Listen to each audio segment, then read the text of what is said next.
व्यासाय भवनाशाय श्रीशाय गुणराशये हृद्याय शुद्धविद्याय मध्वाय च नमो नमः। प्रथमो हनुमान् नाम द्वितीयो भीम एव च पूर्णप्रज्ञस्तृतीयस्तु भगवत्कार्यसाधकः। आपादमौलिपर्यन्तं गुरूणामाकृतिं स्मरेत् तेन विघ्नाः प्रणश्यन्ति सिद्ध्यन्ति च मनोरथाः। श्रीगुरुभ्यो नमः। हरिः ओम्। ಹರಿಕಥಾಮೃತಸಾರ ಗುರುಗಳ ಕರುಣದಿಂದ ಪನಿತು ಪೇಳುವೆ ಪರಮ ಭಗವದ್ಭಕ್ತರಿದನಾದರದಿ ಕೇಳುವುದು. ಗುಣತಾರತಮ್ಯ ಸಂಧಿಯಲ್ಲಿ 21ನೇ ಪದ. ತ್ರಿವಿಧ ಜೀವ ಪ್ರತತಿಗಳ ಸಕ್ಕವಳೆಯಾಣ್ಮಾಲಯನು ನಿರ್ಮಿಸಿ ಯುವತಿಯರೊಡ ಕೂಡಿ ಕ್ರೀಡಿಸುವನು ಕೃಪಾ ಸಾಂದ್ರ. ದಿವಿಜ ದಾನವ ತಾರತಮ್ಯದ ವಿವರ ತಿಳಿವ ಮಹಾತ್ಮರಿಗೆ ಬಾನ್ನವಿರ ಸಖತಾನುಳಿದು ಉದ್ಧರಿಸುವನುಭವದಿಂದ. ಕೃಪಾಸಾಂದ್ರ ಕೃಪಾಳುವಾದ ಸಕ್ಕ ಒಳೆಯಾನ್ ಮಾಲೆಯನು. ಸಕ್ಕ ಅಂದ್ರೆ ಸ್ವರ್ಗ, ಒಳೆಯ ಅಂದ್ರೆ ಅಲ್ಲಿಂದ ಬಂದದ್ದು ಅಂತ. ಅಂದ್ರೆ ಸ್ವರ್ಗದಿಂದ ಬರತಕ್ಕದ್ದು ನದಿ, ಸ್ವರ್ಗ ನದಿ ಅಂತ ಪ್ರಸಿದ್ಧ ಗಂಗೆ. ಅದಕ್ಕೆ ಆಣ್ಮ, ಸಕ್ಕವಳೆಯಾನ್ ಮಾಲೆಯನು ಅಂದ್ರೆ ಆ ಗಂಗೆಗೆ ಆಶ್ರಯನಾದವ, ಅಂದ್ರೆ ಗಂಗೆಗೆ ಪತಿಯಾದವ ಅಂತ ಅರ್ಥ. ಯಾರು? ಸಮುದ್ರ ರಾಜ ವರುಣದೇವರು ಅಂತ ಅರ್ಥ. ಅದರಿಂದ ಸಕ್ಕವಳೆಯಾನ್ ಅಂದ್ರೆ ಸ್ವರ್ಗಲೋಕದಿಂದ ಬರತಕ್ಕ ಗಂಗಾ ನದಿಗೆ ಪತಿಯಂತೆ ಪತಿಯಾಗಿದ್ದು ಆಶ್ರಯನಾದವ ಸಮುದ್ರ ಅಂತ ಅರ್ಥ. ಅಂತ ಸಮುದ್ರವನ್ನು ಆಲಯನು ಮನೆಯಾಗಿ ಇಟ್ಟುಕೊಂಡವ ಅಂದ್ರೆ ಸಮುದ್ರಶಾಹಿಯಾದ ಪರಮಾತ್ಮ ಅಂತ ಅರ್ಥ ಶ್ರೀಹರಿ. ತ್ರಿವಿಧ ಜೀವ ಪ್ರತತಿಗಳ ನಿರ್ಮಿಸಿ, 3 ವಿಧವಾದ ಜೀವರಾಶಿಗಳು ನಾವು ಹಿಂದೆ ನೋಡಿದ್ದೀವಿ. ಸಾತ್ವಿಕರು, ರಾಜಸರು, ತಾಮಸರು ಹಾಗೆ ಅಂತ 3 ವಿಧವಾದ ಜೀವರಾಶಿಗಳನ್ನ ನಿರ್ಮಿಸಿ ಸೃಷ್ಟಿ ಮಾಡಿ ಯುವತಿಯರ ಒಡಗೂಡಿ ತನ್ನ ಮಡದಿಯಾದ ಶ್ರೀ ಭೂ ದುರ್ಗಾ ಅಂತ 3ರಿಂದ ಒಡಗೂಡಿ ಕ್ರೀಡಿಸುವನು, ಸೃಷ್ಟಿ ಸ್ಥಿತಿ ಸಂಹಾರಾದಿ ಲೀಲೆಗಳನ್ನ ಮಾಡುವ ಅಂತ ಅರ್ಥ. ದಿವಿಜ ದಾನವ ತಾರತಮ್ಯದ ವಿವರ ತಿಳಿವ ಮಹಾತ್ಮರಿಗೆ ಮತ್ತು ದಿವಿಜ ದಾನವ ತಾರತಮ್ಯ, ದೇವತೆಗಳ ತಾರತಮ್ಯ, ದೈತ್ಯರ ತಾರತಮ್ಯ. ಹಾಗೆ ತಾರತಮ್ಯ ಅಂದ್ರೆ ಯಾರಲ್ಲಿ ಹೆಚ್ಚೆಚ್ಚು ಗುಣಗಳಿದೆ ಅವರು ಮೇಲಕ್ಕೆ ಇರ್ತಾರೆ ಅಂತ, ಕಡಿಮೆ ಗುಣ ಉಳ್ಳವರು ಕಡಿಮೆ ಇರ್ತಾರೆ ಅಂತ, ಇದನ್ನ ತಾರತಮ್ಯ ಅಂತ ಹೇಳ್ತೀವಿ. ಅದೇ ತರ ಪಾಪ ಜಾಸ್ತಿ ಇರುವವರು ದೈತ್ಯರ ತಾರತಮ್ಯದಲ್ಲಿ ಮೇಲೆ ಇರ್ತಾರೆ. ಪಾಪ ಕಡಿಮೆ ಇರುವವರು ಗುಣಕ್ಕೆ ವಿರುದ್ಧ ಪಾಪ, ಗುಣಕ್ಕೆ ವಿರುದ್ಧ ಪಾಪ. ದೇವತೆಗಳಲ್ಲಿ ಗುಣಗಳು ಇರುತ್ತವೆ, ಸಜ್ಜನರಲ್ಲಿ ಗುಣಗಳಿರುತ್ತವೆ. ಯಾರಲ್ಲಿ ಜಾಸ್ತಿ ಗುಣವೋ ಅವನು ಸರ್ವೋತ್ತಮ. ದೈತ್ಯರಲ್ಲಿ ಪಾಪಗಳು ಇರುತ್ತವೆ, ಯಾರಲ್ಲಿ ಪಾಪ ಜಾಸ್ತಿ ಇದೆಯೋ ಅವನು ದೈತ್ಯೋತ್ತಮ, ಹಾಗೆ ಅಂತ ದುರ್ಜನೋತ್ತಮ ಅಂತ ಹೇಳ್ಬೋದು. ಇದು ತಾರತಮ್ಯ ಅಂತ ಒಟ್ಟು. ಸೊ ಗುಣಗಳನ್ನ ಆಶ್ರಯಿಸಿ ತಾರತಮ್ಯ ಇದೆ. ಇದು ಸ್ವಭಾವದಲ್ಲೇ ಇರೋದು, ಇದೇನೋ ದೇವರು ಸೃಷ್ಟಿ ಮಾಡಿದ ಅಂತ ತಿಳಿಬಾರ್ದು. ಅದ್ಮೇಲೆ ಪ್ರಶ್ನೆ ಬರುತ್ತದೆ, ದೇವರು ಸೃಷ್ಟಿ ಮಾಡಿದ ಅಂದ್ರೆ ಎಲ್ಲರನ್ನೂ ಒಂದೇ ರೀತಿಯಾಗಿ ಮಾಡಬೇಕು, ಬ್ರಹ್ಮದೇವರನ್ನ ವಾಯುದೇವರನ್ನ ಈ ರೀತಿಯಾಗಿ ಯಾಕೆ, ಕಲಿಯನ್ನ ಯಾಕೆ ಇಷ್ಟು ಪಾಪಿಷ್ಟನಾಗಿ ಅಂತೆಲ್ಲ ಪ್ರಶ್ನೆ ಬರುತ್ತದೆ. ದೇವರು ತಾರತಮ್ಯವನ್ನ ಅಥವಾ ಅವರ ಸ್ವಭಾವವನ್ನ ದೇವರು ಸೃಷ್ಟಿ ಮಾಡಿದ್ದಲ್ಲ, ಅದು ಸ್ವಾಭಾವಿಕವಾದದ್ದು. ದೇವರು ಹಾಗೆ ಅದನ್ನ ರಕ್ಷಣೆ ಮಾಡ್ತಾನಷ್ಟೆ. ಈ ವಿವರವನ್ನ ತಿಳಿಯುವ ಮಹಾತ್ಮರಿಗೆ, ಯಾರು ಈ ತಾರತಮ್ಯವನ್ನು ತಿಳಿತಾರೆ, ದೇವತಾರತಮ್ಯ ದೈತ್ಯ ತಾರತಮ್ಯ ಅಂತ ಸಜ್ಜನರಿಗೆ ಪಾನ್ನವಿರ ಸಖ, ಪಾನ್ನವಿರ ಅಂದ್ರೆ ಆಕಾಶ, ಆಕಾಶ ಪಾನ್ನವಿರ, ನವಿರ ಅಂದ್ರೆ ಕೂದಲು ಅಂತ ಅರ್ಥ. ಆಕಾಶ ತನಕ ಕೂದಲು ಇರತಕ್ಕ ಯಾರು? ರುದ್ರದೇವರು. ಪಾನ್ನವಿರ ಸಖ ಅಂತ ರುದ್ರದೇವರ ಸಖ. ದೇವರು ಎಲ್ಲಾ ಜೀವರಿಗೂ ಸಖ ಅಂತ ಭಾಗವತದಲ್ಲಿ ಹಾಗೆ ಹೇಳಿದ್ದಾರೆ. ಎಲ್ಲಾ ಜೀವರಾಶಿಗಳಿಗೂ ಪರಮಾತ್ಮ ಗೆಳೆಯ ಅಂದ್ರೆ ದೇವರೇ.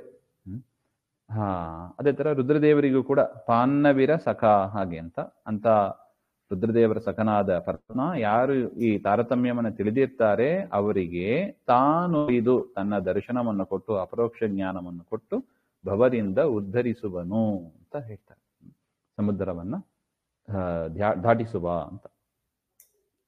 ಅಂದ್ರೆ ಇಲ್ಲಿ ರುದ್ರದೇವರಿಗೆ ಒಂದು ವಿಶೇಷ ಇದೆ. ಆಕಾಶವೇ ಅವರಿಗೆ ಕೇಶ, ರುದ್ರದೇವರಿಗೆ. ಅದರಿಂದ ಅವ್ರಿಗೆ ಏನಂತ ಹೆಸರು? ವ್ಯೋಮಕೇಶ ಅಂತ ಹೆಸರು. ವ್ಯೋಮ ಅಂದ್ರೆ ಆಕಾಶ, ಆಕಾಶವೇ ಕೇಶ ಅಂತ ರುದ್ರದೇವರು ಅಂತ ಅರ್ಥ. ಜಾಹ್ನವಿ ಸಖವ ದಿವಿಜ ದಾನವ ತಾರತಮ್ಯದ ವಿವರ ತಿಳಿವ ಮಹಾತ್ಮರಿಗೆ ಜಾಹ್ನವಿ ಸಖ ತಾನೊಲಿದು ಹಂಗೆ ಅಂತ ಬರುತ್ತೆ. ಜಾಹ್ನವಿ ಸಖ ಅಂತ ಇಲ್ಲ, ಇಲ್ಲಿ ಪಾನ್ನವೀರ ಸಖ ಅಂತ ಇದೆ. ಪಾಠಭೇದ ಇದೆಯಾ ಏನು?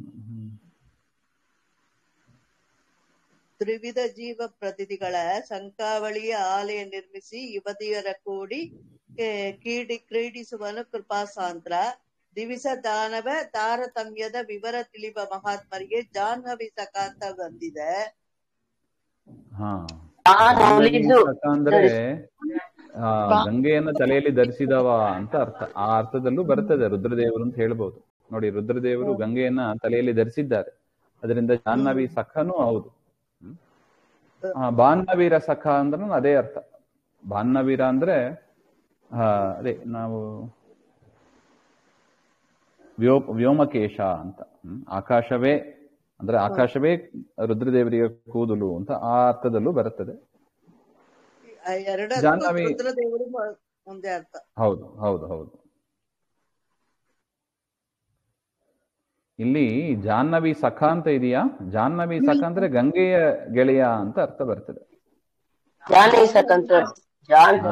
ಇಲ್ಲಿ ಬಾನ್ನವೀರ ಅಂದ್ರೆ ರುದ್ರದೇವರ ಸಖ, ಜಾಹ್ನವಿ ಸಖ ಅಂದ್ರೆ ಗಂಗೆಗೆ ಸಖನಾದವ ಅಂತ ಬರ್ತದೆ. ಅದು ಹೇಳಿದೆ ನೋಡಿ, ದೇವರು ಎಲ್ಲಾ ಜೀವರಾಶಿಗಳಿಗೂ ಕೂಡ ಸಖನೇ. ಗಂಗೆಗೂ ಸಖನಾಗಿದ್ದಾನೆ, ರುದ್ರನಿಗೂ ಸಖನಾಗಿದ್ದಾನೆ. ಆ ರೀತಿಯಾಗಿ ಭಾಗವತದಲ್ಲಿ ತಿಳಿಸಿದ್ದಾರೆ.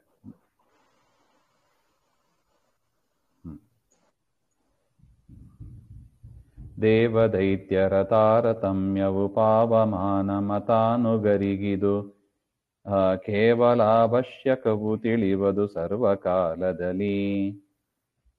ದಾವಶಿಕಿ ಪಾಪಟವಿಗೆ ನವನಾವೆ ಎನಿಪುದು ಭವ ಸಮುದ್ರಕ್ಕೆ ಪಾವಟಿಗೆ ವೈಕುಂಠ ಲೋಕಗಿದೆಂದು ಕರೆಸುವುದು.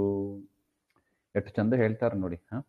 ಈ ಸಂಧಿಯಲ್ಲಿ ಹೇಳಿರುವ ದೇವ ದೈತ್ಯರ ತಾರತಮ್ಯ ಪಾವಮಾನಿ ಅಲ್ವಾ? ಪಾವಮಾನಿ ಅಂದ್ರೆ ಪವಮಾನ ಮತಾನುಗರಿಗೆ. ಪವಮಾನ ಮತ ಅಂದ್ರೆ ಯಾವುದು? ಮಧ್ವಮತವನ್ನ ಅನುಸರಿಸುವವರಿಗೆ ಸರ್ವಕಾಲದಲ್ಲಿ ಕೇವಲ ಅವಶ್ಯಕವು, ಎಲ್ಲಾ ಕಾಲದಲ್ಲೂ ಭಾರಿ ಅವಶ್ಯಕವಾದದ್ದು, ಅವಶ್ಯವಾಗಿ ತಿಳಿಬೇಕಾದ ಒಂದು ಪ್ರಮೇಯ.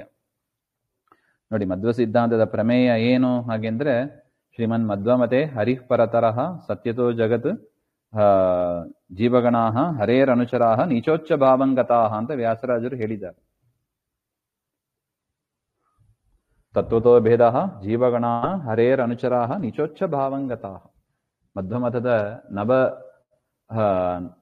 ಪ್ರಿನ್ಸಿಪಲ್ಸ್ ಅಂತ ಏನಿದ್ದಾರೆ, 9 ಪ್ರಿನ್ಸಿಪಲ್ಸ್, ಅದರಲ್ಲಿ ಒಂದು ಜೀವರಲ್ಲಿ ತಾರತಮ್ಯ ಇದೆ ಹಾಗೆ ಅಂತ.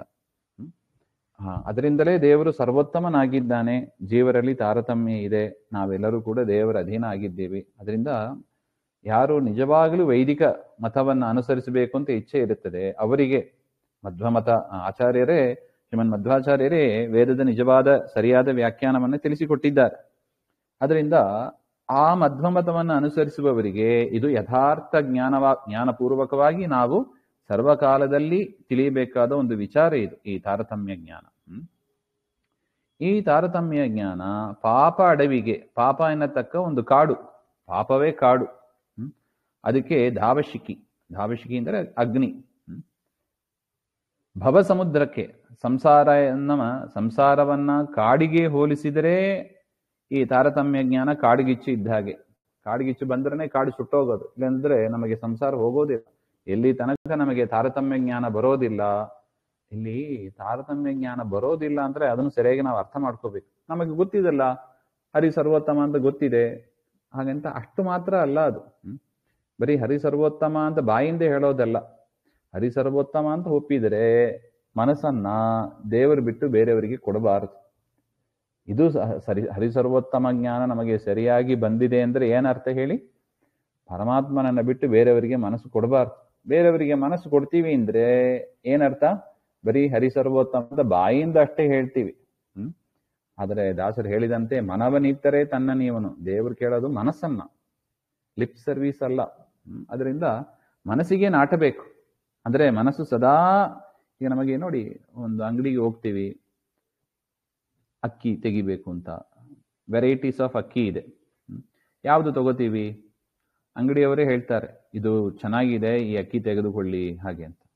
ಸ್ವಲ್ಪ ದುಡ್ಡು ಜಾಸ್ತಿ ಇದೆ ಹಾಗೆ. ದುಡ್ಡು ಜಾಸ್ತಿ ಆದರೂ ಪರವಾಗಿಲ್ಲ, ನಮಗೇನ್ ಬೇಕು? ಕ್ವಾಲಿಟಿ ಬೇಕು. ದುಡ್ಡು ಜಾಸ್ತಿ ಆದರೂ ಪರವಾಗಿಲ್ಲ, ದುಡ್ಡು ಕೊಟ್ಟೆ ತಗೊಳ್ತೀವಿ. ಅದೇ ತರ ನಮ್ಮ ಮನಸ್ಸು ಯಾರಿಗೆ ಕೊಡಬೇಕು ನಾವು? ದೊಡ್ಡ ವಿಚಾರ ಇದು. ಮನಸ್ಸು ಯಾರಿಗೆ ಕೊಡಬೇಕು? ಯಾರಲ್ಲಿ ದೋಷ ಇದೆಯೋ ಅವರಿಗೆ ಕೊಟ್ಟು ಬಿಡೋದು. ಇದು ನಮ್ದು ದುರವಸ್ಥೆ ನೋಡಿ. ಯಾರಿಗೆ ದೋಷ ಇದೆಯೋ ಅವರಿಗೆ ಕೊಟ್ಟು ಬಿಡೋದು. ಕೊಟ್ಟುಬಿಟ್ಟು ಅವರಲ್ಲಿ ಆಮೇಲೆ ಗೊತ್ತಾಗ್ತದೆ ಅವರಲ್ಲಿ ಅದು ಸರಿ ಇಲ್ಲ, ಇದು ಸರಿ ಇಲ್ಲ ಹಾಗೆ ಅಂತ. ಹಾಸ್ಯಾಸ್ಪದ ನೋಡಿ. ಶಾಸ್ತ್ರ ಅದಕ್ಕೆ ನಮ್ಮನ್ನು ಎಚ್ಚರಿಸ್ತಾ ಇದೆ. ಹೌದು, ತಾರತಮ್ಯ ಜ್ಞಾನ ತಿಳ್ಕೊಳ್ಳಿ. ಎಲ್ಲರಲ್ಲೂ ಏನಿದೆ? ದೋಷ ಇದ್ದೇ ಇದೆ. ಗುಣಪೂರ್ಣನಾದವ ದೇವರೊಬ್ಬನೇ. ಅದಕ್ಕೆ ತಾರತಮ್ಯ ಜ್ಞಾನ ಅವಶ್ಯಕ ನೋಡಿ. ಹೌದು, ಬೇರೆಯವರು ಸರಿ ಇಲ್ಲ, ಅದು ಗೊತ್ತಿದ್ದದೇ, ಅದು ಸ್ವಭಾವದಲ್ಲೇ ಹಾಗೆ ಇದೆ. ಅದು ಅವರು ಬೇರೆ ಯಾರು ಸರಿ ಇಲ್ಲ, ಎಲ್ಲರಲ್ಲೂ ಲೋಪದೋಷಗಳು ಇದ್ದೇ ಇರುತ್ತದೆ. ಹಾಗೆಂತ ದೈತ್ಯರನ್ನು ಅಡ್ಜಸ್ಟ್ ಮಾಡ್ಕೊಳ್ಳೋಣ ಹಾಗೆ ಅಂದ್ರೆ, ದೈತ್ಯರಲ್ಲೂ ಲೋಪದೋಷ ಇದ್ದೇ ಇರುತ್ತದೆ, ಅವರು ಮನುಷ್ಯರಂತೆ ಹಾಗೆಂತ ಹೇಳೋಣ ಅಂದ್ರೆ ಅವರಲ್ಲಿ ಏನಿದೆ? ವಿಷ್ಣು ದ್ವೇಷಾದಿಗಳು ಇದೆ. ಆ ವಿಷ್ಣು ದ್ವೇಷಾದಿಗಳನ್ನು ನಾವು ಸಹನೆ ಮಾಡ್ಲಿಕ್ಕೆ ಆಗೋದಿಲ್ಲ. ಲೋಪದೋಷ ಇರ್ಬೋದು, ಕಾಮ ಕ್ರೋಧ ಸಿಟ್ಟು ಗಿಟ್ಟು ಇರ್ಬೋದು, ಆದರೂ ಕೂಡ ಸಾಮಾನ್ಯ ವಿಷ್ಣು ಭಕ್ತರು ದೋಷ ಇರೋದಿಲ್ಲ. ಅದಕ್ಕೆ ಯಾರು ವಿಷ್ಣು ಭಕ್ತರಾಗಿದ್ದಾರೆ, ತಾರತಮ್ಯ ಜ್ಞಾನ ಗೊತ್ತಿದ್ದವರಾಗಿದ್ದಾರೆ, ಅವ್ರ ಜೊತೆಗೆ ನಮ್ಮ ಒಡನಾಟ ಇಟ್ಕೋಬೇಕು. ಅವರಿಗೆ ದಾನಾದಿಗಳನ್ನು ಕೊಡ್ಬೇಕು. ಅವ್ರನ್ನೇ ನಿಜ ವೈಷ್ಣವರು ಅಂತ ಕರೆಯೋದು. ಅದರಿಂದ ಸಾಮಾನ್ಯ ಈಗಂತೂ ನೋಡ್ತೀವಿ, ಈ ಸಣ್ಣ ಸಣ್ಣ ಮಕ್ಕಳಲ್ಲಿ ತಾರತಮ್ಯ ಜ್ಞಾನ ಇಲ್ಲ, ಏನೋ ನೋಡ್ಕೊಂಡು ಮದುವೆ ಮಾಡ್ಕೊಂಡ್ಬಿಡ್ತಾರೆ. ಆಮೇಲೆ ಅವ್ರು ಸರಿ ಇಲ್ಲ, ಇವ್ರು ಸರಿ. ಹೌದು, ಸರಿ ಇಲ್ಲ. ಇದು ಮೊದಲೇ ಗೊತ್ತಿದ್ರೆ, ಮದುವೆಗೆ ಮುಂಚೆನೆ ಗೊತ್ತಿದ್ರೆ ಏನ್ ಮದುವೆನೇ ಮಾಡ್ಕೋತೋ ಇಲ್ಲವೋ ಏನೋ ಗೊತ್ತಿಲ್ಲ. ಅಥವಾ ಮಾಡ್ಕೊಂಡ್ರು ಕೂಡ ಸಹನೆ ಶಕ್ತಿ ಇರಬೇಕು ನೋಡಿ. ಹಿಂದಿನ ಕಾಲದಲ್ಲಿ ಯಾರು ಮದುವೆ ಬೇಡ ಅಂತ ಬಿಟ್ಟಿಲ್ಲ. ಮದುವೆ ಬೇಡ ಅಂತ ಬಿಟ್ರೆ ಸನ್ಯಾಸ ತಗೋಬೇಕಷ್ಟೆ. ಅದಕ್ಕೂ ಅವಕಾಶ ಇದೆ. ತೀವ್ರ ವೈರಾಗ್ಯ ಇದೆ ನನಗೆ, ಅದು ಜ್ಞಾನಪೂರ್ವಕವಾದ ವೈರಾಗ್ಯ ಇದೆ, ಜ್ಞಾನ ಭಕ್ತಿ ಪೂರ್ವಕ ವೈರಾಗ್ಯ ಇದೆ, ಸನ್ಯಾಸ ತಗೋ. ಸಾಧನೆಗೂ ಅಲ್ಲೂ ಅವಕಾಶ ಇದೆ. ಇಲ್ಲಲ್ಲ, ನನಗೆ ಅಷ್ಟು ವೈರಾಗ್ಯ ಇಲ್ಲ ಹಾಗೆ ಅಂದ್ರೆ ಫಸ್ಟ್ ತಿಳ್ಕೋಬೇಕು. ಜಗತ್ತು ಅಂದ್ರೆ ಇಷ್ಟೇ. ಅದಕ್ಕೆ ಹೇಳೋದು, ಸಣ್ಣ ಮಕ್ಕಳಿಗೆ ಈ ಪಾಠ ಹೇಳಬೇಕು. ಎಲ್ಲ ಮದುವೆ ಆಗಿ ಎಲ್ಲ ವಯಸ್ಸಾದ ಕಾಲದಲ್ಲಿ ಈ ಪಾಠ ಕೇಳ್ತಾ ಕೂತಿದ್ರೆ ಮುಂದಿನ ಜನ್ಮಕ್ಕೆ ಅಷ್ಟೇ ಉಪಯೋಗ ಬೀಳೋದು. ಅದಕ್ಕೆ ಹೇಳೋದು, ಸಣ್ಣ ಮಕ್ಕಳಿಗೆ ಪಾಠ ಹೇಳಿ, ಸಣ್ಣ ಮಕ್ಕಳಿಗೆ ತಿಳಿಸಿಕೊಡಿ. ಈ ವಿಚಾರ ಎಲ್ಲ ಅವರಿಗೆ ಮುಟ್ಟಬೇಕು. ಯಾಕೆ? ಎಷ್ಟು ಚೆನ್ನಾಗಿ ಅವರು ಜಗತ್ತಿನ ಬಗ್ಗೆ ತುಂಬಾ ಮೋಹ ಇಟ್ಕೊಂಡು ಬಿಟ್ಟಿದ್ದಾರೆ. ಜಗತ್ತಿಗಿಂತ ದುಡ್ಡಿಗಿಂತ ಶ್ರೇಷ್ಠವಾದದ್ದು ಯಾವುದೂ ಇಲ್ಲ ಅಂತ ಪ್ರಪಂಚ ಆ ದುಡ್ಡಿನ ಬೆನ್ನಿ ಹಿಂದೆ ಹೋಗ್ತಾ ಇದ್ದಾರೆ ನೋಡಿ. ದುಡ್ಡು ದುಡ್ಡು ದುಡ್ಡು, ಅದು ಹಣಕ್ಕಾಗಿ ಏನ್ ಮಾಡ್ಲಿಕ್ಕೂ ತಯಾರಿರ್ತಾರೆ. ಇಡೀ ಟೈಮ್ ನೋಡಿ, ಒಂದು 24 hours ಅದಕ್ಕೆ ಹೋಗ್ತದೆ ಟೈಮ್. ಬೆಳಿಗ್ಗೆಂದ ರಾತ್ರಿ ತನಕ ಓದೋದು ಓದೋದು ಓದೋದು, ಆಮೇಲೆ ಕೆಲ್ಸಕ್ಕೆ ಹೋಗಿ ದುಡಿಯೋದು. ಅಲ್ಲ, ಮತ್ತೆ ನಮ್ಮ ಮೇಲೆ ಪ್ರಶ್ನೆ ಬರ್ತದೆ, ಏನಪ್ಪಾ ಇದು ನೀವು ಬೇಡ ಅಂತ ಹೇಳಿದ್ರೆ ನಾಳೆ ಊಟ ಯಾರು ಹಾಕ್ತಾರೆ, ನೀವು ಹಾಕ್ತೀರಾ ಅಂತ ಪ್ರಶ್ನೆ ಬರ್ತದೆ. ಕೇಳೋದು, ದುಡ್ಡು ಬೇಡ ಅಂತ ಹೇಳ್ತಾ ಇಲ್ಲ, ದುಡ್ಡು ಬೇಕು, ಆದ್ರೆ ಬ್ಯಾಲೆನ್ಸ್ ಮಾಡ್ಕೋಬೇಕು. ಪೂರ್ತಿ ಶಾಸ್ತ್ರ ಬಿಟ್ರೆ, ತಾರತಮ್ಯ ಜ್ಞಾನ ಗೊತ್ತಿಲ್ಲದೆ ಇದ್ರೆ ಲೈಫಲ್ಲಿ ಸಕ್ಸೀಡ್ ಮಾಡ್ಲಿಕ್ಕೆ ಆಗ್ತದ? ಒಂದು ಸಹನೆ ಶಕ್ತಿ ಇರೋದಿಲ್ಲ. ಅಪ್ಪ ಅಮ್ಮ ಸರಿ ಇಲ್ಲ ನೋಡಿ, ವಯಸ್ಸಾದ ಮೇಲೆ ಸ್ವಲ್ಪ ದೊಡ್ಡವರಾದ ಮೇಲೆ ಬರತಕ್ಕ ಜ್ಞಾನ ಇದೆಲ್ಲ. ಮಕ್ಕಳಿಗೆ ಬರತಕ್ಕ ಒಂದು ಜ್ಞಾನ ಇದು. ಏನು? ಅಪ್ಪ ಅಮ್ಮ ಸರಿ ಇಲ್ಲ, ಅವ್ರೇನೋ ಸುಮ್ಮನೆ ಅದು ಮಾಡಿ ಇದು ಮಾಡಂತ ಉಪದೇಶ ಮಾಡ್ತಾ ಇರ್ತಾರೆ. ಇನ್ನು ಹೆಂಡತಿ ಸರಿ ಇಲ್ಲ, ಮಕ್ಕಳು ಸರಿ ಇಲ್ಲ, ನಾವು ಎಲ್ಲ ಪರ್ಫೆಕ್ಟ್, ಅವರವರು ಸರಿ ಅಂತ ಒಂದು ಮನಸ್ಸಿನಲ್ಲಿ ಅಭಿಪ್ರಾಯ ಇರುತ್ತದೆ. ಅದಕ್ಕೆ ಈ ಒಂದು ಜ್ಞಾನ ಎದಕ್ಕೆ ಕಾಡ್ಗಿಚ್ಚು ಅಂತ ಹೇಳೋದು ಇದು. ನಮ್ಮ ಸಂಸಾರವನ್ನ ಕಡದಾಕೋದಕ್ಕೆ ಫಂಡಮೆಂಟಲ್ ನಾಲೆಜ್ ಇದು. ಇದೊಂದು ಚೆನ್ನಾಗಿ ತಿಳ್ಕೊಂಡ್ಬಿಟ್ರೆ ಜೀವನದಲ್ಲಿ ಅವ್ರು ಸರಿ ಇಲ್ಲ, ಇವ್ರು ಸರಿ ಇಲ್ಲ ಅಂತ ನಾವು ಸರಿ ಇಲ್ಲ, ಇದೆಲ್ಲ ಗೊತ್ತಿದ್ದದ್ದೇ ಇದು. ಇದನ್ನ ಬದಲಾವಣೆ ಮಾಡ್ಲಿಕ್ಕೆ ಆಗೋದು ಇಲ್ಲ. ಅವರಾಗವರೇ ರಿಯಲೈಸ್ ಮಾಡಿ ಇಚ್ಛೆ ಪಟ್ಟು, ಆದರೆ ನಾವು ಸಪೋರ್ಟ್ ಮಾಡಬೇಕಷ್ಟೆ. ಅದಕ್ಕೆ ಸಣ್ಣ ವಯಸ್ಸಲ್ಲಿ ಮಕ್ಕಳು ಬಗ್ಗುವ ಟೈಮ್ ಅಂದ್ರೆ ಆ ಸಣ್ಣ ವಯಸ್ಸು 15 ವರ್ಷದ ಒಳಗೆ, 5 ರಿಂದ 15, ಆ ಒಂದು 10 ವರ್ಷ ಅದು ಗೋಲ್ಡನ್ ಪೀರಿಯಡ್ ಅಂತಾರೆ. ಸಾಮಾನ್ಯ ಗೋಲ್ಡನ್ ಪೀರಿಯಡ್ ಅಂತ ಹೇಳೋದು 16 ರಿಂದ 26 ಅಂತ ಹೇಳ್ತಾರೆ. ಆದ್ರೆ ಗೋಲ್ಡನ್ ಪೀರಿಯಡ್ ಅಂದ್ರೆ ಶಾಸ್ತ್ರಕ್ಕೆ ಅನುಗುಣವಾದದ್ದು ಅಂದ್ರೆ 5 ರಿಂದ 15. ಇನ್ನು ಸ್ವಲ್ಪ ಹಿಂದೆ ಬಂದರೂ ಪರವಾಗಿಲ್ಲ. ಗರ್ಭದಲ್ಲಿ ಇರುವಾಗಿಂದ 15 ವರ್ಷ. ಯಾಕೆ? ಗರ್ಭದಲ್ಲಿ ಇರುವಾಗ ಮಗು ಸಂಪೂರ್ಣ ನಮ್ಮ ಕಂಟ್ರೋಲಲ್ಲಿ ಇರ್ತದೆ. ನಾವೇನೇನು ಆ ಸಮಯದಲ್ಲಿ ಕೇಳ್ತೀವಿ, ಆಗ ಮಗುನು ಕೇಳ್ತದೆ. ಅದು ಬೇಕೋ ಬೇಡೋ ಅನಿವಾರ್ಯವಾಗಿ ಕೇಳಲೇಬೇಕು. ಅಂಥವ್ರನ್ನ ತಂದು ಆ ಹೊಟ್ಟೆಯಲ್ಲಿ ಹಾಕಿರ್ತಾನೆ ದೇವರು. ಅದರಿಂದ ಅಲ್ಲಿಂದ ಪಾಠ ಶುರುವಾಗಬೇಕು. ಭಾಗವತ ತಿಳಿಸೋದೇ ಅದು. ಕೌಮಾರಾತ್ ಆಚರೇತ್ ಪ್ರಾಜ್ಞ ಧರ್ಮಾನ್ ಭಾಗವತಾನಿಹ, ಹಾಗೆ ಅಂತ. ಅದರಿಂದ ಈ ತಾರತಮ್ಯ ಗೊತ್ತಾಗಿಬಿಟ್ರೆ, ಸ್ಪಷ್ಟ ಆಗಿಬಿಟ್ರೆ, ಲೋಕದಲ್ಲಿ ಮನೆಯಲ್ಲಿ ಕಷ್ಟನೇ ಬರೋದಿಲ್ಲ. ನೋಡಿ, ಮನೆಯಲ್ಲಿ ಕಷ್ಟ ಯಾಕೆ ಬರ್ತದೆ? ಅವರು ಸರಿ ಇಲ್ಲ, ಇವರು ಸರಿ ಇಲ್ಲ, ನಾವು ಸರಿಗಿದ್ದೇವೆ. ಗುರುಗಳು ಹೇಳ್ತಾ ಇದ್ದಾರೆ, ಯಾರೂ ಸರಿ ಇಲ್ಲಪ್ಪ. ದೇವರನ್ನು ನೋಡುವ, ದೇವ್ರು ಹೇಳಬೇಕು ನೀನು ಸರಿಗಿದ್ದಿ. ದೇವ್ರು ಹೇಳಿದ ಅಂದ್ರೆ ಆಗ ಏನಾಗ್ತದೆ? ಅವನು ಸರಿಗಿದ್ದಾನೆ ಅಂತ ಅರ್ಥ. ದೇವ್ರು ಹೇಳ್ಬೇಕು. ಅಲ್ಲ, ದೇವ್ರು ಹೇಳ್ತಾ ಇಲ್ಲಲ್ಲ, ಇದು ಹೇಳುವ ತನಕ ಕಾಯಬೇಕು. ನಾವು ಸರಿ ಇಲ್ಲ ಅಂತಾನೆ ಅರ್ಥ. ಏನೋ ಒಂದು ಲೋಪದೋಷಗಳು, ಕಾಮ, ಕ್ರೋಧ, ಲೋಭ, ಮೋಹ, ಮದ, ಮತ್ಸರ ಅಂತ 6 ಮೊಸಳೆಗಳು ಈ ತಾರತಮ್ಯ ಅನುಸಾರ ಆಗಿ ನಮ್ಮನ್ನ ಎಳಿತಾ ಇರ್ತದೆ. ಏನೋ ಒಂದು ಲೋಪದೋಷಗಳು ಇದ್ದೇ ಇರ್ತದೆ. ಅದರಿಂದ ಅದೇ ಸಾಧನೆ. ಆ ಮೊಸಳೆಗಳ ಮಧ್ಯದಲ್ಲಿ ಸಾಧನೆಗಳು ಆಗಬೇಕು ನಮಗೆ. ಅದು ಗುರು ಅನುಗ್ರಹದಿಂದ ಸಾಧ್ಯ. ಅದರಿಂದ ಗುರುಗಳ ಹತ್ರ ಹೋಗಿ ಶ್ರವಣಾದಿಗಳನ್ನು ನಿರಂತರ ಮಾಡ್ತಾ ಇದ್ದರೆ ಲೋಪದೋಷಗಳು ಇದ್ದರೂ ಕೂಡ ಸಹನೆ ಮಾಡುವ ಸಾಮರ್ಥ್ಯ ಬೆಳೀತದೆ. ಏಕಾದಶಿ ಉಪವಾಸ ಮಾಡುವುದರ ಒಂದು ಬೆನಿಫಿಟ್ ಇದೊಂದು ಲಾಭ. ಏನು? ಒಳ್ಳೆ ಸಹನ ಶಕ್ತಿ ಬೆಳೀತದೆ. ಉಪವಾಸ ಮಾಡಿ ಮಾಡಿ ಮಾಡಿ ಅವ್ರ ಮನಸ್ಸು ಪಕ್ವವಾಗಿರುತ್ತದೆ. ಅಷ್ಟು ಬೇಗ ಸಿಟ್ಟಿಗೆ ಹೇಳಲ್ಲ ಅವರು. ಹಸಿವೆಯನ್ನು ಕಂಟ್ರೋಲ್ ಮಾಡಿರ್ತಾರಲ್ವಾ, ಇನ್ನು ನಿದ್ರೆಯನ್ನು ಕಂಟ್ರೋಲ್ ಮಾಡಿದ್ರೆ ಇನ್ನೂ ಭಾರಿ ಗ್ರೇಟ್ ಅವರು. ಆ ಥರ ಸಾಧನೆಗಳನ್ನ ನಮ್ಮ ಹಿರಿಯರು ಹಾಕ್ಕೊಟ್ಟಿದ್ರು. ಊಟ ನಿದ್ರೆ ಬಿಡು, ದೇವರ ಚಿಂತನೆ ಮಾಡು. ಯಾಕೆ? ಹರಿ ಸರ್ವೋತ್ತಮ. ನೋಡಿ, ನಿಜವಾಗ್ಲೂ ಹರಿ ಸರ್ವೋತ್ತಮ ಅಂತ ಹೇಳೋರು ಏನ್ ಮಾಡ್ಬೇಕು?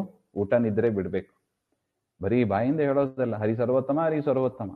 ಮನಸ್ಸು ಮಾತ್ರ ಏಕಾದಶಿ ದಿವಸ ತಿಂತಾ ಕೂತಿರ್ತದೆ.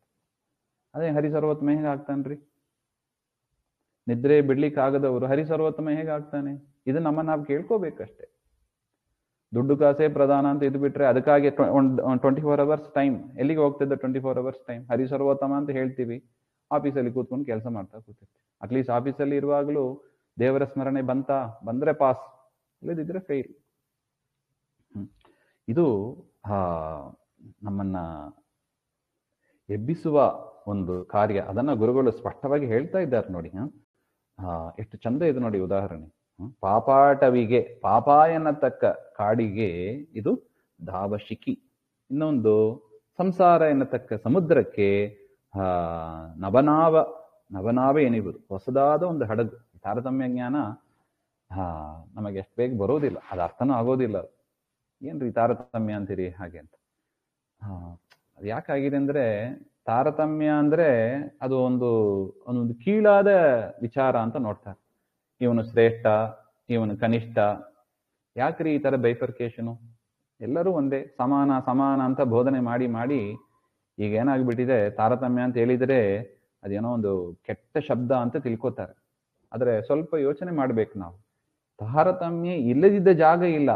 ಈವನ್ ನೌ, ಈಗಲೂ ಕೂಡ ಒಂದು ಆಫೀಸ್ ಅಂತ ತೆಗೆದುಕೊಳ್ಳಿ, ತಾರತಮ್ಯ ಇಲ್ಲ ಅಲ್ಲಿ. ಇದ್ದಾರೆ ನೋಡಿ, CEO, ಆಮೇಲೆ ಡೆಪ್ಯೂಟಿ ಡೈರೆಕ್ಟರ್ಸ್ ಅಂತ ಏನೋ ಹೇಳ್ತಾರೆ, ಮತ್ತೆ ಜನರಲ್ ಮ್ಯಾನೇಜರು, ಕ್ಲರ್ಕ್ ಎಲ್ಲ ಸಮಾನ ಅಂತ ಹೇಳಿ ನೋಡೋಣ. ಎಲ್ಲರೂ ಸಮಾನ, ಎಲ್ಲರಿಗೂ ಸಂಬಳ ಒಂದೇ ಮಾಡಿ ನೋಡೋಣ. ತಾರತಮ್ಯ ಇಲ್ಲ, ನೋ ಗ್ರೇಡೇಷನ್. ಸ್ಕೂಲಲ್ಲಿ ಎಲ್ಲರೂ ಒಂದೇ ಮಾರ್ಕ್ಸು, ಫಸ್ಟ್ ಕ್ಲಾಸ್ ಅಂತ ಬೆಳಬಾರ್ದು, ಈ ಗ್ರೇಡ್ ಕೊಡಬಾರ್ದು, ಎಲ್ಲರಿಗೂ ಒಂದೇ ಗ್ರೇಡು. ಸಮಾನ ಜ್ಞಾನ ಬೇಕಲ್ವ ನಮಗೆ, ಸಮಾನವಾಗಿ ನೋಡುವವರು. ಮಾಡ್ಲಿಕ್ಕಾಗ್ತದ? ಆಚಾರ್ಯರು ಎಷ್ಟು ಹೇಳ್ತಾರಂದ್ರೆ, ಈ ತಾರತಮ್ಯವನ್ನ ತೆಗೆದಾಕ್ಲಿಕ್ಕೆ ಬರೋದಿಲ್ಲ, ಅನಿವಾರ್ಯ ಇದು. ತಾರತಮ್ಯ ತೆಗೆದಾಕ್ಲಿಕ್ಕೆ ಬರೋದಿಲ್ಲ. ಆದ್ರೆ ನಮಗೆ ತಾರತಮ್ಯ ಅಂತ ಶಬ್ದ ಕೇಳಿದರೆ ಅಲರ್ಜಿ. ಆದ್ರೆ ಆ ತಾರತಮ್ಯವನ್ನು ಬಳಸ್ತಾ ಇರ್ತೀವಿ. ಆ ಶಬ್ದ ಬಳಸಬಾರ್ದು ಅಷ್ಟೇ. ಎಲ್ಲರೂ ಸಮಾನ ಹಾಗೆ ಅಂತ ಹೇಳಿಬಿಟ್ರೆ ತೊಂದರೆ. ಎಲ್ಲ ಅದೇಂಗ್ರಿ ಎಲ್ಲರೂ ತೊಂದರೆ, ದೇವರ ಸೃಷ್ಟಿ, ಅದು ದೇವರ ಮೇಲೆ ತಂದ್ಬಿಡ್ತಾರಲ್ಲಿ. ದೇವರ ಸೃಷ್ಟಿಯಲ್ಲಿ ಎಲ್ಲರೂ ಸೇಮು, ದೇವರಿಗೆ ಪಕ್ಷಪಾತ ಇಲ್ಲ, ದೇವರ ಮೇಲೆ ಹಾಕಿಬಿಡೋದು. ಅದರಿಂದ ತಾರತಮ್ಯ ಅನಿವಾರ್ಯ. ನೀವು ಎಲ್ಲಿ ತೆಗಿರಿ, ಯಾವ ಆಫೀಸ್ ಇರಬಹುದು, ಸ್ಕೂಲ್ ಇರಬಹುದು, ಶಾಲೆಗಳು ಇರಬಹುದು, ತಾರತಮ್ಯ ಇಲ್ಲದ ಜಾಗ ಇಲ್ಲ. ದೇವರು ಲೋಕದಲ್ಲಿ ತಾರತಮ್ಯ ಇಟ್ಟಿದ್ದಾನೆ. ಯಾಕೆ? ಅದು ಸ್ವಭಾವಕ್ಕೆ ಸಂಬಂಧಪಟ್ಟದ್ದು. ಅದನ್ನ ಸರಿಯಾಗಿ ಅಕ್ಸೆಪ್ಟ್ ಮಾಡಿಕೊಳ್ಳದೆ, ಅದರ ಅರ್ಥ ಕ್ಲರ್ಕ್ ಆಗಿದ್ದವ CEO ಆಗ್ಲಿಕ್ಕೆ ಆಗೋದಿಲ್ಲ ಆ ಅರ್ಥದಲ್ಲಿ ಇಲ್ಲ ಇಲ್ಲಿ. ಮತ್ತೆ ಯಾವ ಅರ್ಥ? ನಿನ್ನ ಯೋಗ್ಯತೆಗೆ ತಕ್ಕಂತೆ ನಿನಗೆ ಒಂದು ಪೂರ್ಣತೆ. ಅದು ಒಂದು ಉದಾಹರಣೆ ಅಂದರೆ ಇಷ್ಟೇ. ಉದ್ದರಣಿ, ಲೋಟ, ತಂಬಿಗೆ, ಬಿಂದಿಗೆ, ಬಾವಿ, ನದಿ, ಸಮುದ್ರ ಎಲ್ಲವೂ ನೀರೇ. ನೀರು ಪೂರ್ಣ ಇದೆ, ಎಲ್ಲದರಲ್ಲೂ ನೀರು ಪೂರ್ಣ. ಆ ತರ ತಗೋಬೇಕು ಇದನ್ನು. ನಮ್ಮಲ್ಲಿ ಅದನ್ನು ಮಿಸ್ಅಂಡರ್ಸ್ಟುಡ್ ಮಾಡ್ಕೊಂಡ್ಬಿಟ್ರು. ತಾರತಮ್ಯ ಅಂತ ಹೇಳಿ ಇವರು ದೊಡ್ಡವರು, ಇವರು ಸಣ್ಣವರು, ಇವರು ದೊಡ್ಡವರು ಆಗ್ಲಿಕ್ಕೆ ಆಗೋದೇ ಇಲ್ಲ, ಹಾಗೆ ಅಂತೆಲ್ಲ ಏನೋ ಮಾಡಿ ಅದನ್ನ ಕನ್ಫ್ಯೂಸ್ ಮಾಡ್ಕೊಂಡ್ಬಿಟ್ರು. ಆದರೆ ಎಷ್ಟು ಚಂದ ಇದೆ ನೋಡಿ. ತಾರತಮ್ಯ ಜ್ಞಾನ ಅತ್ಯವಶ್ಯಕ. ಈವನ್ ನಾವು ಸೆಕ್ಯುಲರಿಸಮ್ ಅಂತ ಹೇಳುವ ಈ ಸಂದರ್ಭದಲ್ಲೂ ಕೂಡ ತಾರತಮ್ಯ ಎಲ್ಲ ಕಡೆ ಇದ್ದೇ ಇದೆ. ಯಾರು ಸಮಾನ ಅಂತ ಟ್ರೀಟ್ ಮಾಡ್ಲಿಕ್ಕೆ ಆಗೋದೇ ಇಲ್ಲ ನೋಡಿ.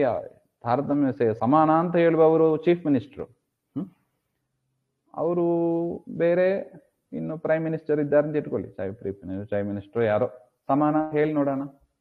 ಅವರು ಡ್ರೈವರ್ನ ಪಕ್ಕದಲ್ಲಿ ಅವ್ರನ್ನ ಕೂಡ್ಸ್ಕೊಳ್ಳಿಕ್ಕೆ ಹೇಳಿ ನೋಡೋಣ. ಚೀಫ್ ಮಿನಿಸ್ಟರ್ ಸೀಟಲ್ಲಿ ಕೂಡ್ಲಿ ಬೇರೆಯವರು ಬಂದು ನೋಡೋಣ. ಎಲ್ಲರೂ ಸಮಾನ ಅಲ್ಲವೇ?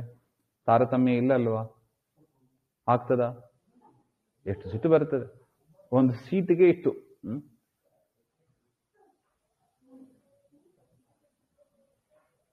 ಅದರಿಂದ ಸರಿಯಾಗಿ ನಾವು ಅರ್ಥ ಮಾಡಿಕೊಂಡ್ರೆ ಈ ತಾರತಮ್ಯ ಮನೆಯಲ್ಲಿ ಫಸ್ಟ್ ಗೊಂದಲ ಇರೋದಿಲ್ಲ. ಯಾಕೆ? ಗಂಡನಲ್ಲಿ ನ್ಯೂನತೆ ಇರಬಹುದು, ಹೆಂಡತಿಯಲ್ಲಿ ನ್ಯೂನತೆ ಇರಬಹುದು, ಮಕ್ಕಳಲ್ಲಿ ನ್ಯೂನತೆ ಇರಬಹುದು, ಸಿಟ್ಟು ಬರಲ್ಲ ನೋಡಿ. ಹೌದಪ್ಪ, ಅದಕ್ಕಾಗಿ ನಾವು ಸಂಸಾರದಲ್ಲಿ ದೇವರು ಆಲ್ರೆಡಿ ಪನಿಷ್ಮೆಂಟ್ ಕೊಟ್ಟಿದ್ದಾನೆ ನಮಗೆ.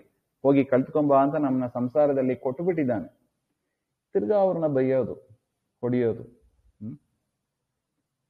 ಹೆಂಗ್ ಸಾಧ್ಯ? ಅದು ಸಿಟ್ಟು ಮಾಡ್ಕೊಳ್ಳೋದು ಹೆಂಗ್ ಸಿಟ್ಟು ಬರ್ತದೆ ಹೇಳಿ? ನಾವು ಸಂಸಾರದಲ್ಲಿದ್ದೀವಿ, ಅವರು ಸಂಸಾರದಲ್ಲಿದ್ದಾರೆ. ನಾವೇನು ಅವರನ್ನ ಹೇಳೋದು ಮಾಡೋದು ಹಾಗೆ ಅಂತೆಲ್ಲ ಪ್ರಶ್ನೆ ಬರ್ತದೆ. ಹಾಗಂತ ಹೇಳಿ ಅಧರ್ಮ ಮಾರ್ಗದಲ್ಲಿ ಇದ್ರೆ ಹೌದು, ಅವರಿಗೆ ಉಪದೇಶ ಮಾಡಬೇಕು, ಸ್ವಲ್ಪ ಬೈದು ಹೊಡೆದ್ರು ಪರವಾಗಿಲ್ಲ. ಧರ್ಮ ಮಾರ್ಗದಲ್ಲಿ ಬರ್ಬೇಕಪ್ಪ, ಇಲ್ಲದಿದ್ರೆ ತೊಂದರೆ ಆಗ್ತದೆ ನಮಗೆ. ಹಂಗಿಲ್ಲ ನೋಡಿ. ಸ್ಕೂಲಲ್ಲಿ ಓದಿಲ್ಲ, ಬೈಯೋದು, ಹೊಡಿಯೋದು. ಮೊದಲು ಸ್ಕೂಲಿಗೆ ಓದೋದೇ ಸರಿನಾ? ಅಲ್ಲಿಂದ ನಮ್ದು ಪ್ರಶ್ನೆ ಶುರು. ಅದನ್ನ ಯಾರು ಕೇಳೋದೇ ಇಲ್ಲ. ಆಫೀಸೇ ಪ್ರಧಾನವ ನಮಗೆ, ಅದು ಯಾರು ಕೇಳೋದೇ ಇಲ್ಲ.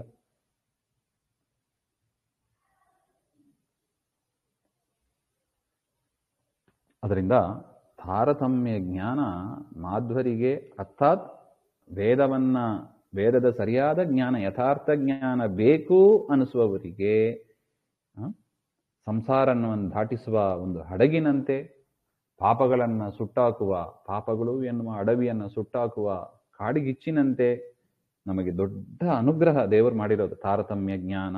ಹಾಗೆ ಅಂತ ವೈಕುಂಠ ಲೋಕಕ್ಕೆ ಪಾವಡಿಗೆ ಎಂದು ಕರೆಸುವುದು. ವೈಕುಂಠಕ್ಕೆ ಮೆಟ್ಟಿಲಂತೆ ಇದು. ಈ ತಾರತಮ್ಯ ಜ್ಞಾನ ವೈಕುಂಠಕ್ಕೆ ಮೆಟ್ಟಿಲು. ತಾರತಮ್ಯ ಯಾಕಂದ್ರೆ ಅಲ್ಲಿ ಮೋಕ್ಷದಲ್ಲಿ ಏನಿರ್ತಾರೆ? ಮೋಕ್ಷದಲ್ಲಿ ಹನುಮನ್ ದೇವರು, ಬ್ರಹ್ಮದೇವರು ಬಂದಿರ್ತಾರೆ. ಅವರ ರೀತಿ ನೀತಿನೇ ಬೇರೆ ಇರ್ತದೆ, ಅವರ ಸಾಧನೆನೇ ಬೇರೆ. ನಾವು ನೋಡಿ ಅವ್ರ ಜೊತೆಗೆ ಅಸೂಯೆ ಪಟ್ರೆ, ಏನಪ್ಪ ಅವ್ರಿಗೆ ಮಾತ್ರ ಅಷ್ಟೊಂದು ವೈಭೋಗ, ಫೆಸಿಲಿಟೀಸು, ನಮಗೇನೂ ಇಲ್ಲಲ್ಲ ಹಾಗೆ ಅಂತ ಆ ಚಿಂತನೆ ಬರೋದೇ ಇಲ್ಲವಂತೆ. ಹೊಟ್ಟೆ ಕಿಚ್ಚು, ಮತ್ಸರ ಅಂತ ಏನ್ ಹೇಳ್ತೀವಿ, ನಮಗೆ 6 ದೋಷನೇ ಕಾಡೋದು ನಮಗೆ. ಅವನಲ್ಲಿ ಇಷ್ಟಿದೆ, ನನ್ನಲ್ಲಿ ಇಷ್ಟಿಲ್ಲ, ನನಗೆ ಕಡಿಮೆ ಇದೆ ಹಾಗೆ ಅಂತ ನಾವು ಹೇಗೆ ಸಂಪಾದನೆ ಮಾಡೋದು ಅಂತ ವಿಚಾರ ಇಲ್ಲ. ಅವನಲ್ಲಿ ಎಷ್ಟು ಬಂತಲ್ಲ ಪಕ್ಕದ ಮನೆಯವರಲ್ಲಿ, ಅದು ಹೊಟ್ಟೆ ಕಿಚ್ಚು. ಅದು ನಮ್ಮನ್ನ ಕಾಡಿಸ್ತದೆ. ಕಾಮ, ಕ್ರೋಧ, ಲೋಭ, ಮೋಹ, ಮದ, ಮತ್ಸರ. ಈ ಮತ್ಸರ ಎಂಬುದೇ ಇದು ಹೊಟ್ಟೆ ಕಿಚ್ಚು. ಇನ್ನೊಬ್ಬರಲ್ಲಿ ಅಷ್ಟು ಇದಲ್ಲ ಹಾಗೆ ಅಂತ. ನಮಗೇನು ದೇವರು ಕೊಟ್ಟಿದ್ದಾನೆ, ನಮಗೆಷ್ಟು ಅನುಗ್ರಹ ಮಾಡಿದ್ದಾನೆ, ಅದು ಬಿಟ್ಟಾಯ್ತು. ಅದರಿಂದ ಅವರವರ ಯೋಗ್ಯತೆಗೆ ತಕ್ಕಂತೆ ದೇವರು ಕೊಡ್ತಾನೆ. ನದಿ ನೀರು ಅಷ್ಟು ಪೂರ್ಣವಾಗಿದಲ್ಲ ಅಂತ ಒಂದು ಬಿಂದಿಗೆ ಮತ್ಸರ ಪಟ್ರೆ ಏನು ಉಪಯೋಗ? ಅದರಿಂದ ಅದರಿಂದ ಏನ್ ಮಾಡ್ಬೇಕು ಮತ್ತೆ? ಬಾವಿಯೂ ಪೂರ್ಣ ಇದೆ, ಬಿಂದಿಗೆಯೂ ಪೂರ್ಣ ಇದೆ. ನನ್ನ ಮಟ್ಟಕ್ಕೆ ನಾನು ಪೂರ್ಣ ಇದ್ದೇನೆಲ್ಲ, ನಾನು ಸಂತೋಷ ಪಡಬಹುದಲ್ಲ. ಇದು ಬಿಟ್ಟು ನಾವು ಸಂತೋಷನೇ ಪಡ್ಲಿಕ್ಕೆ ಆಗೋದಿಲ್ಲ ನೋಡಿ. ನಮಗೆ ತೃಪ್ತಿ ಎಂಬುದೇ ಬರೋದಿಲ್ಲ. ಯೋಗ್ಯತೆಯನ್ನು ಅರ್ಥಕೊಂಡ್ಬಿಟ್ರೆ, ತಾರತಮ್ಯ ಅರ್ಥಕೊಂಡ್ಬಿಟ್ರೆ ನಮಗೆ ತೃಪ್ತಿ ಬರುತ್ತದೆ, ಸಂತೋಷ ಬರುತ್ತದೆ. ಹೌದಪ್ಪ, ನನ್ನ ಯೋಗ್ಯತೆಗೆ ತಕ್ಕಂತೆ, ನಾನು ಮಾಡಿದ ಪ್ರಾಚೀನ ಕರ್ಮಕ್ಕೆ ತಕ್ಕಂತೆ ನನಗೆ ಹೆಂಡತಿ, ಮಕ್ಕಳು ಅಥವಾ ಪುರುಷ, ಮಕ್ಕಳು, ಅತ್ತೆ ಮಾವಂದಿರು, ತಂದೆ ತಾಯಿಯಂದಿರು, ಇದೆಲ್ಲ ನಾನು ಮಾಡಿದಕ್ಕೆ ತಕ್ಕಂತೆ ದೇವರು ಕೊಟ್ಟಿದ್ದಾನೆ. ಅದರ ಅರ್ಥ ಅವರು ಪರ್ಫೆಕ್ಟ್ ಅಲ್ಲ, ಅದರಿಂದಲೇ ಅವರು ಸಂಸಾರದಲ್ಲಿ ಇದ್ದಾರೆ. ಸರಿಯಾಗಿ ಇದ್ದಿದ್ರೆ ಅವ್ರು ಯಾಕೆ ಇಲ್ಲಿ ಇರಬೇಕು? ಎಷ್ಟು ಒಳ್ಳೆ ಒಳ್ಳೆ ವಿಚಾರಗಳು ಬರುತ್ತದೆ ನೋಡಿ. ಸರಿಯಾಗಿ ತಾರತಮ್ಯ ಅರ್ಥ ಮಾಡ್ಕೊಂಡ್ಬಿಟ್ರೆ ಮತ್ಸರ ಬರೋದಿಲ್ಲ, ಕಾಮಕ್ರೋಧಾದಿಗಳು ಬರೋದಿಲ್ಲ, ಸಿಟ್ಟು ಬರೋದಿಲ್ಲ ನೋಡಿ. ಅದು ಅರ್ಥ ಮಾಡ್ಕೊಂಡಿಲ್ಲ. ಅದರಿಂದ ಈ ಶಾಸ್ತ್ರ ಸಣ್ಣ ಮಕ್ಕಳಿಗೆ ಫಸ್ಟ್ ಸರಿಯಾಗಿ ಮುಟ್ಟಬೇಕ್ರಿ. ನಮ್ಮೆಲ್ಲರಲ್ಲೂ ನಾನು ಪ್ರಾರ್ಥನೆ ಮಾಡ್ಕೋತಾ ಇದ್ದೀವಿ, ದಯವಿಟ್ಟು ಮಕ್ಕಳಿಗೆ ಇದನ್ನು ತಿಳಿಸಿ. ಮದುವೆಗೆ ಮುಂಚೆ ಕೇಳಬೇಕಾದ ವಿಚಾರ ಇದೆಲ್ಲ. ಓದುವಾಗಲೇ, ನಮ್ಮ ಹತೋಟಿಯಲ್ಲಿ ಇರುವಾಗಲೇ, ಮಕ್ಕಳನ್ನ ಹೊಟ್ಟೆಯಲ್ಲಿ ಇಟ್ಕೊಳ್ಳುವಾಗಲೇ ಶಾಸ್ತ್ರವನ್ನ ಕೇಳ್ತಾ ಇದ್ರೆ, ದೊಡ್ಡವರಾದ ಮೇಲೆ, ದೊಡ್ಡವರಂದ್ರೆ 1 ವರ್ಷ 2 ವರ್ಷ ವಿಚಾರಗಳನ್ನ ತಿಳಿಸ್ತಾ, ತಾರತಮ್ಯ ತಿಳಿಸ್ತಾ, ಆ ಒಂದು ಶಾಸ್ತ್ರದ ಕಾಂಪೌಂಡ್ ಒಳಗೆ ಮಕ್ಕಳನ್ನ ಬೆಳೆಸ್ಬೇಕು ನಾವು. ಶಾಸ್ತ್ರದ ಕಾಂಪೌಂಡ್ ಮೀರಿ ಎಲ್ಲಿ ಬೇಕಾದ್ರೂ ಓಡಾಡ್ಲಿ, ಆದ್ರೆ ಶಾಸ್ತ್ರ ಕಾಂಪೌಂಡ್ ಮೀರಿ ಹೊರಗೆ ಹೋಗಬಾರ್ದು ಅವರು. ಆ ತರ ಮಕ್ಕಳಿಗೆ ಅದು ನಿಜವಾದ ಪ್ರೀತಿ. ಮಕ್ಕಳನ್ನ ನಾವು ನಿಜವಾಗಿ ಪ್ರೀತಿಸ್ತೀವಿ ಅಂದ್ರೆ ಕಾಂಪೌಂಡ್ ದಾಟಿ ಹೋಗ್ಲಿಕ್ಕೆ ಬಿಡಬಾರ್ದು ಅವರನ್ನು. ಹೋದ್ರೆ ಅವರಿಗೂ ತೊಂದರೆ, ನಮಗೂ ತೊಂದರೆ. ಅದರಿಂದ ಹಡಗಿನಂತೆ ಇದ್ದು ವೈಕುಂಠ ಲೋಕಕ್ಕೆ ಕರೆದೊಯ್ಯುವ ಮೆಟ್ಟಿಲುಗಳು ಇದು ತಾರತಮ್ಯ ಜ್ಞಾನ. ಹಾಗೆ ಅಂತ ಆಚಾರ್ಯರು ಚೆನ್ನಾಗಿ ಸಾರಿದ್ದಾರೆ. ಗುರುಗಳು ಅದನ್ನ ಮನಮುಟ್ಟುವಂತೆ ನಮಗೆ ತಿಳಿಸಿದ್ದಾರೆ. ಇಲ್ಲಿ ಗುರು ಅನುಗ್ರಹ ಇದು. ಇನ್ನು ಎಷ್ಟಂತ ಹೇಳ್ತಾರೆ ನೋಡಿ. ತಾರತಮ್ಯ ಜ್ಞಾನ ಮುಕ್ತಿ ದ್ವಾರವೆನಿಪುದು ಭಕ್ತ ಜನರಿಗೆ ತೋರಿ ಪೇಳಿ ಸುಖಾಬ್ದಿಯೊಳು ಲೋಲಾಡುವುದು ಬುಧರು. ಕ್ರೂರ ಮಾನವರಿಗಿದು ಕರ್ಣ ಕಠೋರವೆನಿಪುದು ನಿತ್ಯದಲ್ಲಿ ಅಧಿಕಾರಿಗಳಿಗಿದ ನರುಪುವುದು ದುಸ್ತರ್ಕಿಗಳ ಬಿಟ್ಟು. ಅದ್ಭುತ ರೀ ನೋಡಿ. ತಾರತಮ್ಯ ಜ್ಞಾನ ಮುಕ್ತಿದ್ವಾರವೆನಿಪುವುದು, ಬಾಗಿಲು. ತಾರತಮ್ಯ ಜ್ಞಾನ ಇರುವವರಿಗೆ ಮೋಕ್ಷದ ಮಾರ್ಗಕ್ಕೆ ದೊಡ್ಡ ಮಹಾದ್ವಾರ ಇದ್ದಂಗೆ, ಮಹಾದ್ವಾರದ ಒಳಗೆ ಪ್ರವೇಶ ಮಾಡಿದರಂತೆ. ಭಕ್ತ ಜನರಿಗೆ ತೋರಿ ಆ ಮಹಾದ್ವಾರ, ಮೋಕ್ಷಕ್ಕೆ ಮಹಾದ್ವಾರ, ಅದನ್ನ ಯಾರಿಗೆ ತೋರಿಸಬೇಕು? ಪರಮಾತ್ಮನಲ್ಲಿ ಭಕ್ತಿ ಇರುವವರಿಗೆ ತೋರಿಸಬೇಕು. ಅವರಿಗೆ ತೋರಿಸಿ ಹೇಳಿ ಈ ತಾರತಮ್ಯ ಜ್ಞಾನವನ್ನ ತಿಳಿಸಿ ಸುಖಾಬ್ದಿಯೋಳು ಲೋಲಾಡುವುದು ಬುಧರು. ಸಜ್ಜನರು ಸುಖಾಬ್ದಿಯಲ್ಲಿ ಕುಣಿದಾಡ್ತಾರಂತೆ. ಬೇಸಿಗೆ ಕಾಲದಲ್ಲಿ ನದಿ ಸ್ನಾನ ಮಾಡಿದರೆ ಎಷ್ಟು ಆನಂದ ಆಗ್ತದೆ. ಆ ತರ ತಾರತಮ್ಯ ಜ್ಞಾನ ಇಟ್ಟುಕೊಂಡು ಆ ಶಾಸ್ತ್ರ ಸಮುದ್ರದಲ್ಲಿ ಕುಣಿದಾಡಬೇಕಂತ, ಲೋಲಾಡುವುದು ಬುಧರು. ಜ್ಞಾನಿಗಳು ಆ ರೀತಿಯಾಗಿ ಮಾಡ್ತಾರೆ. ಆದರೆ ಕ್ರೂರ ಮಾನವರಿಗಿದು ಕರ್ಣ ಕೊಠಾರು ಎನಿಪು. ತಾರತಮ್ಯ ಅಂತ ಶಬ್ದ ಕೇಳಿಬಿಟ್ರೆ ಸಾಕು, ಕ್ರೂರ ಮಾನವರಿಗೆ ಆ ಶಬ್ದನೇ ಅಲರ್ಜಿ, ಸಹನನೇ ಆಗಲ್ಲ. ಆದ್ರೂ ಅವ್ರು ಮಾಡ್ತಾ ಇರ್ತಾರೆ, ತಾರತಮ್ಯವನ್ನ ಫಾಲೋ ಮಾಡ್ತಾರೆ. ಅದು ಯಾತಕ್ಕೆ ಮಾಡ್ತಾರೋ ಅದೇ, ಅದು ಅವರ ಸ್ವಭಾವ ಅಷ್ಟೇ. ಏನು ಹೇಳೋದು? ಮಿಥ್ಯಾಜ್ಞಾನ, ತಪ್ಪು ತಿಳುವಳಿಕೆ ಇರುವವರಿಗೆ ಈ ತಾರತಮ್ಯ ಜ್ಞಾನ ಕರ್ಣ ಕಠೋರವಾಗಿ ಇರುತ್ತದೆ. ಆ ದುಸ್ತರ್ಕಿಗಳನ್ನ ಬಿಟ್ಟು ಅದಕ್ಕೆ ಅವ್ರ ಕಾರಣವೂ ಕೊಡ್ತಾರೆ ಅನೇಕ. ಯಾಕೆ ತಾರತಮ್ಯ ಸರಿಯಲ್ಲ? ಸೋಷಿಯಲ್ ವ್ಯಾಲ್ಯೂ, ಸೋಷಿಯಲ್ ಡ್ಯಾಮೇಜ್, ಅದರಿಂದ ತಾರತಮ್ಯ ಸರಿ ಇಲ್ಲ. ತೆಗೀರಿ ನೋಡೋಣ ತಾರತಮ್ಯ. ಈಗ ಬ್ಯಾಂಕಲ್ಲಿ ಇಲ್ವಾ ತಾರತಮ್ಯ? ಸ್ಕೂಲಲ್ಲಿ ಇಲ್ವಾ ತಾರತಮ್ಯ? ನಿಮ್ದೇ ತಾನೇ ಶಾಲೆ ಅದು. ಗೌರ್ಮೆಂಟ್ ಆಫೀಸಲ್ಲಿ ಇಲ್ಲವಾ? ನಿಮ್ದೇ ತಾನೇ ಆಫೀಸ್ ಅದು. ಎಲ್ಲರನ್ನು ಒಂದೇ ಸೀಟಲ್ಲಿ ಕೂಡಿಸ್ರಿ. ಯಾಕೆ ಕೆಲವರಿಗೆ ಕ್ಯಾಬಿನ್ನು, ಕೆಲವರಿಗೆ ಸ್ಟೂಲು? ಯಾಕೆ ಹಾಗೆ? ಎಲ್ಲರೂ ಮನುಷ್ಯರಲ್ಲವೇ? ಎಷ್ಟು ತಾರತಮ್ಯ ಇದೆ ಅಂದ್ರೆ ಸ್ವಾಮಿಗಳು ಹೇಳೋರು, ಪಳಿಮಾರ್ಶ್ರೀಗಳು. ಆ ನಾಯಿಗೆ ಇದು ನೋಡಿ ಆ ಶಕ್ತಿ. ಈ ಜೀವ ಬೇರೆ, ಈ ಜೀವ ಬೇರೆ. ಹಾಗೆ ನಮಗೆ ಆ ಸಾಮರ್ಥ್ಯ ಇಲ್ಲ. ಅದಕ್ಕೆ ಆ ಪೊಲೀಸ್ ಅವರು ನಾಯಿಯನ್ನ ಬಳಸ್ತಾರೆ ನೋಡಿ. ಆ ತಪ್ಪು ಮಾಡಿದವರನ್ನ ಕಂಡುಹಿಡಿಯೋದಕ್ಕೆ ಆ ಶಕ್ತಿ ಅದಕ್ಕೆ ಇದೆ. ಯಾಕೆ? ಜೀವ ಜೀವ ಭೇದ ಅಂತ ತಿಳಿಸಿಕೊಡ್ತದೆ ನೋಡಿ. ಎಲ್ಲ ರಕ್ತ ಒಂದೇ ಅಲ್ಲ. ನಾಯಿಗೆ ಹೆಂಗ್ ಗೊತ್ತಾಯ್ತು ಮತ್ತೆ? ನಾಯಿಯನ್ನ ಬಳಸ್ತೀವಿ, ಆದರೂ ಭೇದವನ್ನು ಒಪ್ಲಿಕ್ಕೆ ತಯಾರಿಲ್ಲ. ಈ ಭೇದ, ತಾರತಮ್ಯ, ಇದು ನಮಗೆ ಭಾರಿ ಮುಖ್ಯವಾದ ಒಂದು ವಿಚಾರ ಇದೆ. ಜೀವ ಜೀವರಲ್ಲಿ ಭೇದ ಇದೆ ಅಲ್ಲ. ಏನ್ ಗೊತ್ತಾಯ್ತು? ನಾಯಿಗೆ ಗೊತ್ತಾಗ್ತದೆ ನೋಡಿ. ಅದು ನೋಡಿ ಅದು ತಿಳ್ಕೊಳ್ಳಿಯಪ್ಪ ಅಂತ. ಆ ಶಿಕ್ಷೆ ಮಾಡಿದವನ್ನ ಅದು ಹೆಂಗೆ ಪತ್ತೆ ಹಚ್ಚಿಸ್ತದೆ? ಅದು ಅವನನ್ನು ಮಾತ್ರ ಕರೆಕ್ಟ್ ಗುರುತಿಸ್ತದೆ. ಅದು ಹೇಗೆ? ಭೇದ ಇಲ್ಲ ಅಂದ್ರೆ ಹೇಗೆ ಸಾಧ್ಯ? ಅದು ಎಲ್ಲರಲ್ಲೂ ಭೇದ ಇದೆ. ಭೇದ ಇದು ಅದೇ ಹೇಳಿದ ಆಚಾರ್ಯರ ಸಿದ್ಧಾಂತ. ಎಷ್ಟು ಹೇಳಿದ್ರು ಕಡಿಮೆ ಅದು. ಆದ್ರೆ ದುಸ್ತರ್ಕ ಮಾಡ್ತಾ ಯಥಾರ್ಥ ಜ್ಞಾನವೇ ಸರಿ ಅಂತ ತಿಳ್ಕೊಂಡಿರ್ತಾರೆ ಅವರು. ಅವ್ರ ಹತ್ರ ಇದನ್ನ ಹೇಳಿದ್ರೆ ಇನ್ನಷ್ಟು ವಾಕ್ಯಾರ್ಥ ರೀತಿಯಲ್ಲಿ ಹೋಗ್ತದೆ ಹೊರತು ನಿರ್ಣಯ ಆಗಿ ನಾವು ಸಾಧನೆ ಮಾರ್ಗದಲ್ಲಿ ಮುಂದೆ ಹೋಗ್ಲಿಕ್ಕೆ ಆಗೋದಿಲ್ಲ. ಅದರಿಂದ ಶುಷ್ಕ ತರ್ಕವನ್ನ ಬಿಡಿ ಅಂತಾರೆ ಆಚಾರ್ಯರು. ಅಧಿಕಾರಿಗಳಿಗೆ ಮಾತ್ರ, ನಿತ್ಯದಲ್ಲಿ ಅಧಿಕಾರಿಗಳಿಗೆ ಇದನ್ನು ಅರ್ಪುವುದು. ಯಾರು ಅಧಿಕಾರಿ ಇದ್ದಾರೆ, ಸಜ್ಜನರಾಗಿ ಯಾರಿದ್ದಾರೆ, ಶಾಸ್ತ್ರಕ್ಕೆ, ಗುರುಗಳಿಗೆ, ಹರಿವಾಯು ಗುರುಗಳಿಗೆ ಯಾರು ಬೆಲೆ ಕೊಡ್ತಾರೆ, ಗೌರವ ಕೊಡ್ತಾರೆ, ಅವರಿಗೆ ಇದನ್ನು ತಿಳಿಸಿರಿ ಹಾಗೆ ಅಂತ ಗುರುಗಳು ತಿಳಿಸಿಕೊಡ್ತಾ ಇದ್ದಾರೆ. ಹರಿಸಿರಿ ವಿರಿಂಚೀರ ಭಾರತಿ ಗರುಡ ಫಣಿಪದಿ ಷಣ್ಮಹಿಷಿಯರು ಗಿರಿಜನಾಕೇಶ ಸ್ಮರ ಪ್ರಾಣ ಅನಿರುದ್ಧ ಶಚಿ ಗುರುರತಿ ಮನುದಕ್ಷ ಪ್ರವಹ ಮರುತ ಮಾನವಿಯಮ ಶಶಿ ದಿವಾಕರ ವರುಣ ನಾರದ ಸುರಾಸ್ಯ ಪ್ರಸೂತಿ ಭೃಗು ಮುನಿಪಾ.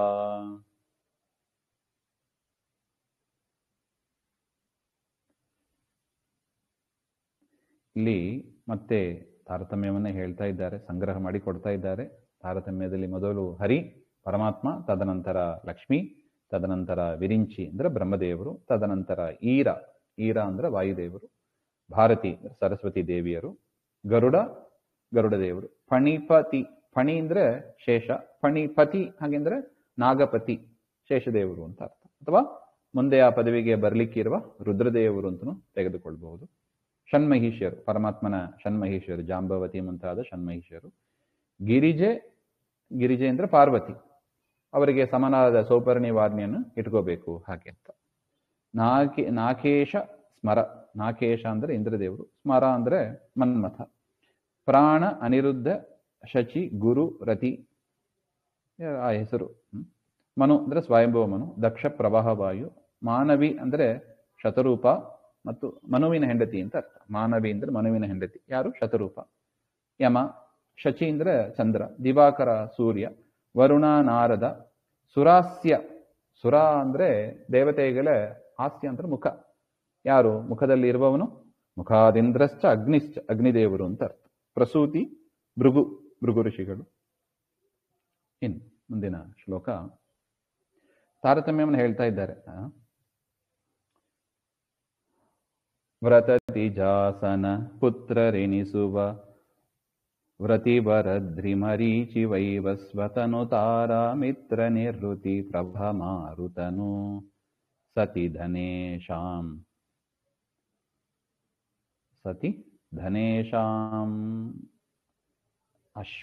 ಅಶ್ವಿನಿಗಳಿಗೆ ಗಣಪತಿಯು ವಿಶ್ವಕ್ಸೇನ ಶೇಷ ಸುಶತರು ಮನುಗಳು ಮನುಗಳು ಉಚಿತ್ಯ ಚಾವನ ಮುನಿಗಳಿಗೆ ನಮಿಪೆ ಹಾಗೆ. ವ್ರತತಿ ಜಾಸನ ಅಂದ್ರೆ ಕೆಸರಿನಿಂದ ಹುಟ್ಟಿದ್ದು ಅಂತ, ಕಮಲ ವ್ರತದಿಯಿಂದ. ಅದು ವ್ರತದಿ ಜ ಅಂದ್ರೆ ಕೆಸರಿನಲ್ಲಿ ಹುಟ್ಟಿದ್ದು ಅಂತ ಅರ್ಥ. ಅಂದ್ರೆ ಕೆಸರಿನಲ್ಲಿ ಹುಟ್ಟಿದ್ದು ಅಂದ್ರೆ ಕಮಲ, ಅದೇ ಆಸನವಾಗಿ ಉಳ್ಳವರು ಬ್ರಹ್ಮದೇವರು ಅಂತ ಅರ್ಥ. ಅಂತ ಬ್ರಹ್ಮದೇವರ ಮಗನಾದ ಪುತ್ರನೆನಿಸುವ ವ್ರತಿವರ, ವ್ರತ ಮಾಡುವುದರಲ್ಲಿ ಶ್ರೇಷ್ಠರಾದ ಅತ್ರಿ, ಮರೀಚಿ, ವೈವಸ್ವತ ಮುಂತಾದವರು. ತಾರ, ಬೃಹಸ್ಪತಿ ಆಚಾರ್ಯರ ಹೆಂಡತಿಯಾದ ತಾರ. ಮಿತ್ರನಾಮ ಸೂರ್ಯ. ನಿವೃತ್ತಿ ಪ್ರವಹ ಮಾರುತನ ಸತಿ, ಪ್ರವಹ ಮಾರುತನ ಹೆಂಡತಿಯಾದ ಪ್ರಾವಹಿ. ಮತ್ತು ಧನೇಶ ಅಂದ್ರೆ ಕುಬೇರ. ಅಶ್ವಿನಿಗಳು ಅಂದ್ರೆ ಅಶ್ವಿನಿ ದೇವತೆಗಳು. ಗಣಪತಿ ವಿಶ್ವಕ್ಸೇನ. ಶೇಷ ಸುಶತರು ಅಂದ್ರೆ 100 ಜನ ದೇವತೆಗಳಲ್ಲಿ 85 ಜನ ಅಂತ ನಾವು ಹಿಂದೆ ನೋಡಿದ್ದೀವಿ ಅವರು. ಮತ್ತು ಉಚಿತ್ಯ ಚಾವನ ಮುನಿಗಳು, ಉಚಿತ್ಯ ಚಾವನ ಮುಂತಾದ ಋಷಿಗಳು. ನಮಿಪೆ, ಇವರೆಲ್ಲರಿಗೂ ಕೂಡ ನಮಸ್ಕಾರ ಹಾಗೆ ಅಂತ. ಇದು ಒಟ್ಟು ತಾರತಮ್ಯ ಅಂತ. ತಾರತಮ್ಯ ಕ್ರಮದಲ್ಲಿ ಆ ಹೆಸರನ್ನು ತಿಳಿಸಿದ್ದಾರೆ. ಎಷ್ಟು ಗುಣ ಅಂತ ಹಿಂದೆ ತಿಳಿಸಿದ್ರು, ಇಲ್ಲಿ ಕೇವಲ ಹೆಸರು ಮಾತ್ರ ತಿಳಿಸಿದ್ದಾರೆ. ಶತಸು ಪುಣ್ಯ ಶ್ಲೋಕರೆನಿಸುವ ಕ್ಷಿತಿಪರಿಗೆ ನಮಿಸುವೆನು ಭಾಗೀರಥಿ ವಿರಾಟ್ ಪರ್ಜನ್ಯ ರೋಹಿಣಿ ಶ್ಯಾಮಲಾ ಸಂಜ್ಞಾ ಹುತವಹನ ಮಹಿಳಾ ಬುಧೋಷಾಕ್ಷಿತಿ ಶನೈಶ್ಚರ ಪುಷ್ಕರಿರಿಗಾ ನತಿಸಿ ಭಿನ್ನೈಸುವೆನು ಭಕ್ತಿ ಜ್ಞಾನ ಕೊಡಲೆಂದು. ಇನ್ನು ಶತ ಸುಪುಣ್ಯ ಶ್ಲೋಕರೆನಿಸುವ ಅಂದ್ರೆ ಪುಣ್ಯಕೀರ್ತಿಗಳು ಅಂತ ಪ್ರಸಿದ್ಧರಾದ 100 ಚಕ್ರವರ್ತಿಗಳು ಮತ್ತು ಭಾಗೀರಥಿ ವಿರಾಟ್ ಅನಿರುದ್ಧನ ಭಾಗೀರಥಿ ಅಂದ್ರೆ ಗಂಗೆ, ಅನಿರುದ್ಧನ ಮಡದಿಯಾದ ಉಷಾದೇವಿ, ಪರ್ಜನ್ಯ ನಾಮಕ ಸೂರ್ಯ, ರೋಹಿಣಿ ಚಂದ್ರನ ಮಡದಿ ರೋಹಿಣಿ, ಶ್ಯಾಮಲ ಯಮದೇವರ ಮಡದಿ ಶ್ಯಾಮಲ, ಸಂಜ್ಞಾ ವಿವಸ್ವಾನ್ ಎನ್ನುವ ಸೂರ್ಯನ ಮಡದಿ ಸಂಜ್ಞಾ, ಹುತವಹನ ಮಹಿಳಾ ಅಗ್ನಿಯ ಮಡದಿ ಸ್ವಾಹಾದೇವಿ, ಬುಧ ಉಷಾ ಅಂದ್ರೆ ಅಶ್ವಿನಿ ದೇವತೆಗಳ ಮಡದಿ, ಕ್ಷಿತಿ ಶನೈಶ್ಚರ, ಕ್ಷಿತಿ ಅಂದ್ರೆ ಭೂಮಿಗೆ ಅಭಿಮಾನಿಯಾದವರು, ಮತ್ತು ಶನೈಶ್ಚರ ಪುಷ್ಕರರಿಗೆ, ಪುಷ್ಕರನ ತನಕ ಈ ಎಲ್ಲರಿಗೂ ಕೂಡ ನಮಿಸುವೇನು, ನಮಸ್ಕಾರವನ್ನ ಮಾಡುತ್ತೇನೆ ಅಂತ ಅನುದಿಸಿ ಇವರನ್ನೆಲ್ಲ ಚೆನ್ನಾಗಿ ನಮಸ್ಕಾರ ಮಾಡಿ ಭಕ್ತಿ ಜ್ಞಾನ ಕೊಡಲೆಂದು ಬೆನ್ನಯಿಸುವೆನು. ಭಕ್ತಿಯನ್ನು, ಜ್ಞಾನವನ್ನು, ಪರಮಾತ್ಮನ ಭಕ್ತಿ, ಪರಮಾತ್ಮನ ಜ್ಞಾನ ಅದನ್ನ ಕೊಡ್ರಿ ಹಾಗೆ ಅಂತ ನಾನು ಪ್ರಾರ್ಥನೆಯನ್ನು ಕೂಡ ಮಾಡುವೇನು ಅಂತ ಅರ್ಥ. ನೋಡಿ, ನಮಗೆ ಜ್ಞಾನ ಬರಬೇಕು ಅಂದ್ರೆ ಈ ದೇವತೆಗಳ ಅನುಗ್ರಹ ಎಲ್ಲ ಬೇಕು. ಯಾಕೆಂದ್ರೆ ಶರೀರದಲ್ಲಿ ಇವರಿದ್ದೇ ಕೆಲಸ ಮಾಡೋರು. ಅನೇಕ ಜನ ತತ್ವಾಭಿಮಾನಿ ದೇವತೆಗಳ ಹೆಸರು ಇಲ್ಲಿ ಬಂದಿದೆ. ಅಷ್ಟು ಮಾತ್ರ ಅಲ್ಲ, ಹೊರಗಿದ್ದು ರಾಜರಾಗಿ ಚಕ್ರವರ್ತಿಗಳು ಅಂತ ನಾವೇನ್ ನೋಡಿದ್ದೀವಿ, ಇವತ್ತೇನೋ ನಾವು ಧರ್ಮ ಪರಿಪಾಲನೆ ಮಾಡ್ತಾ ಇದ್ದೀವಿ, ಅದಕ್ಕೆ ಅವರೆಲ್ಲ ಕಾರಣ. ನಮ್ಮ ಮನೇಲಿ ಏನೋ ನಡೆಯೋದಕ್ಕೆ ಹೇಗೆ ನಮ್ಮ ಹಿರಿಯರು ಕಾರಣ, ಅಜ್ಜ ಅಜ್ಜಿ, ಅವರ ಅಜ್ಜ ಅಜ್ಜಿ, ಹಾಗೆ ಅಂತ ಹೇಗೆ ಪರಂಪರೆ ಇದೆಯೋ, ಅದೇ ತರ ಈ ದೇಶದಲ್ಲಿ ಏನೋ ಧರ್ಮ ಉಳಿದಿದೆ ಅಂದ್ರೆ ಅದಕ್ಕೆ ಹಿಂದಿನ ರಾಜರು ಕಾರಣ. ಅದರಿಂದ ಅವರಿಗೂ ಕೂಡ ಶ್ರದ್ಧಾ ಭಕ್ತಿಯಿಂದ ನಾವು ನಮಸ್ಕರಿಸಿ ಪರಮಾತ್ಮನ ಜ್ಞಾನ ಭಕ್ತಿಯನ್ನ ಪ್ರಾರ್ಥಿಸಬೇಕು ಅಂತ.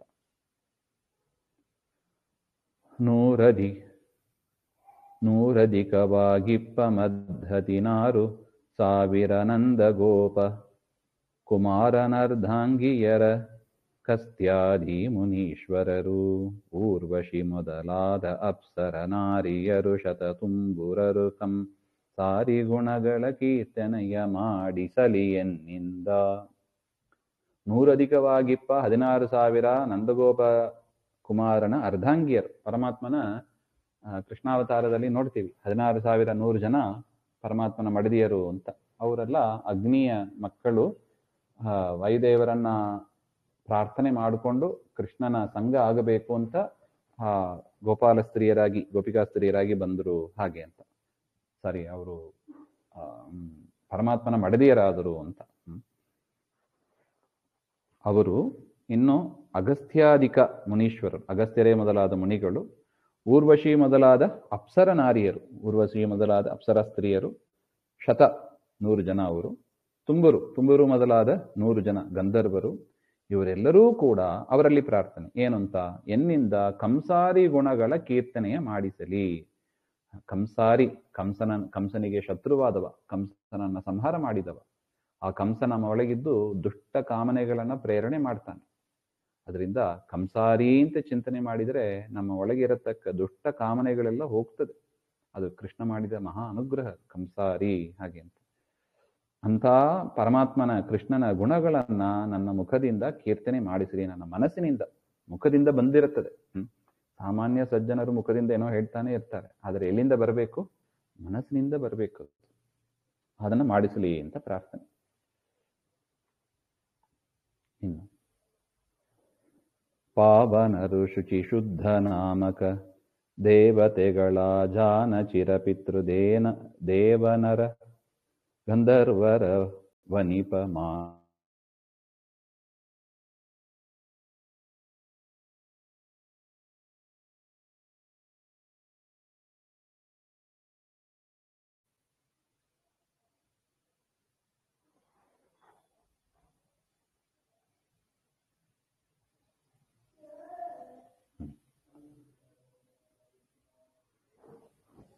ಪಾವನರು ಶುಚಿ ಶುದ್ಧ ನಾಮಕ.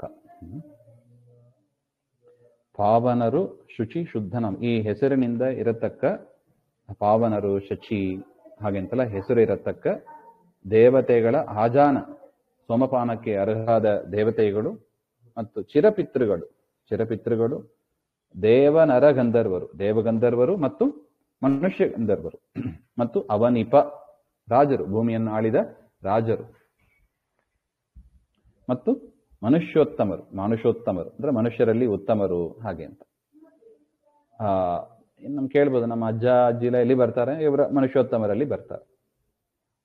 ಮನುಷ್ಯೋತ್ತಮರು ಈ ವಸುಮದಿಯೋಳು ಉಳ್ಳ ವೈಷ್ಣವರು, ಈ ಭೂಮಿಯಲ್ಲಿ ಯಾರ್ಯಾರು ವಿಷ್ಣು ಭಕ್ತರು ಅಂತ ಇರ್ತಾರೆ ನೋಡಿ, ಅದಕ್ಕೆ ಎಷ್ಟು ಅಂಡರ್ಲೈನ್ ಮಾಡಿ ಇಟ್ಕೋಬೇಕು ನೋಡಿ. ನಾವು ಯಾರ ಜೊತೆಗೆ ಇರಬೇಕು, ಭೂಮಿಯಲ್ಲಿ ಯಾರೇ ಮನೆಯಲ್ಲಿ ಹುಟ್ಟಿರ್ಲಿ, ಯಾವ ರಾಜ್ಯದಲ್ಲಿ ಬೇಕಾದ್ರೆ ಇರಲಿ, ಅವರು ಕರ್ನಾಟಕದಲ್ಲೇ ಇರಬೇಕು ಅಂತ ಇಲ್ಲ. ವೈಷ್ಣವರು ಅಂತ ಯಾವ್ಯಾವ ಜಾಗದಲ್ಲಿ ಇದ್ದಾರೆ ಅವರೆಲ್ಲರಿಗೂ ನಮಸ್ಕಾರ. ಯಾಕೆ? ಮುಂದೆ ಈ ಜನ್ಮದಲ್ಲಿ ಇಲ್ಲ, ಮುಂದಿನ ಜನ್ಮದಲ್ಲಿ ಅವ್ರ ಹೊಟ್ಟೆಯಲ್ಲೇ ಹುಟ್ಟಿ ಬರ್ಬೋದು ನಾವು. ಈ ಜನ್ಮದಲ್ಲಿ ಏನೋ ಯಾಕೆ ಪರಮಾತ್ಮನ ಅನುಗ್ರಹ ಪಾತ್ರರು ಆಗಿದ್ರೆ ಮುಂದಿನ ಜನ್ಮ ಯಾರಲ್ಲಿ ಬರಬೇಕು? ವೈಷ್ಣವರಲ್ಲೇ ಹುಟ್ಟಿ ಬರ್ಬೇಕು ನಾವು. ಅದರಿಂದ ವೈಷ್ಣವರನ್ನ ಹೇಗೆ ಭಾವಿಸ್ಬೇಕು ನಾವು? ಒಂದೇ ಕುಟುಂಬದವರು, ಒಂದು ಕುಟುಂಬದವರು, ಆಚಾರ್ಯರ ಸಿದ್ಧಾಂತವನ್ನು ಅನುಸರಿಸುವವರು, ಒಂದು ಕುಟುಂಬದವರು ಅಂತ. ಅಲ್ಲಿ ಭಿನ್ನಾಭಿಪ್ರಾಯ ಬರಲಿಕ್ಕೆ ಅವಕಾಶನೇ ಇಲ್ಲ. ಇರ್ಬೋದು ಬೇರೆ ಬೇರೆ ಮಠಗಳು ಅಂತ ಇರ್ಬೋದು, ಅದನ್ನ ಮೇಲಕ್ಕೆ ತರಬಾರದು ನಾವು.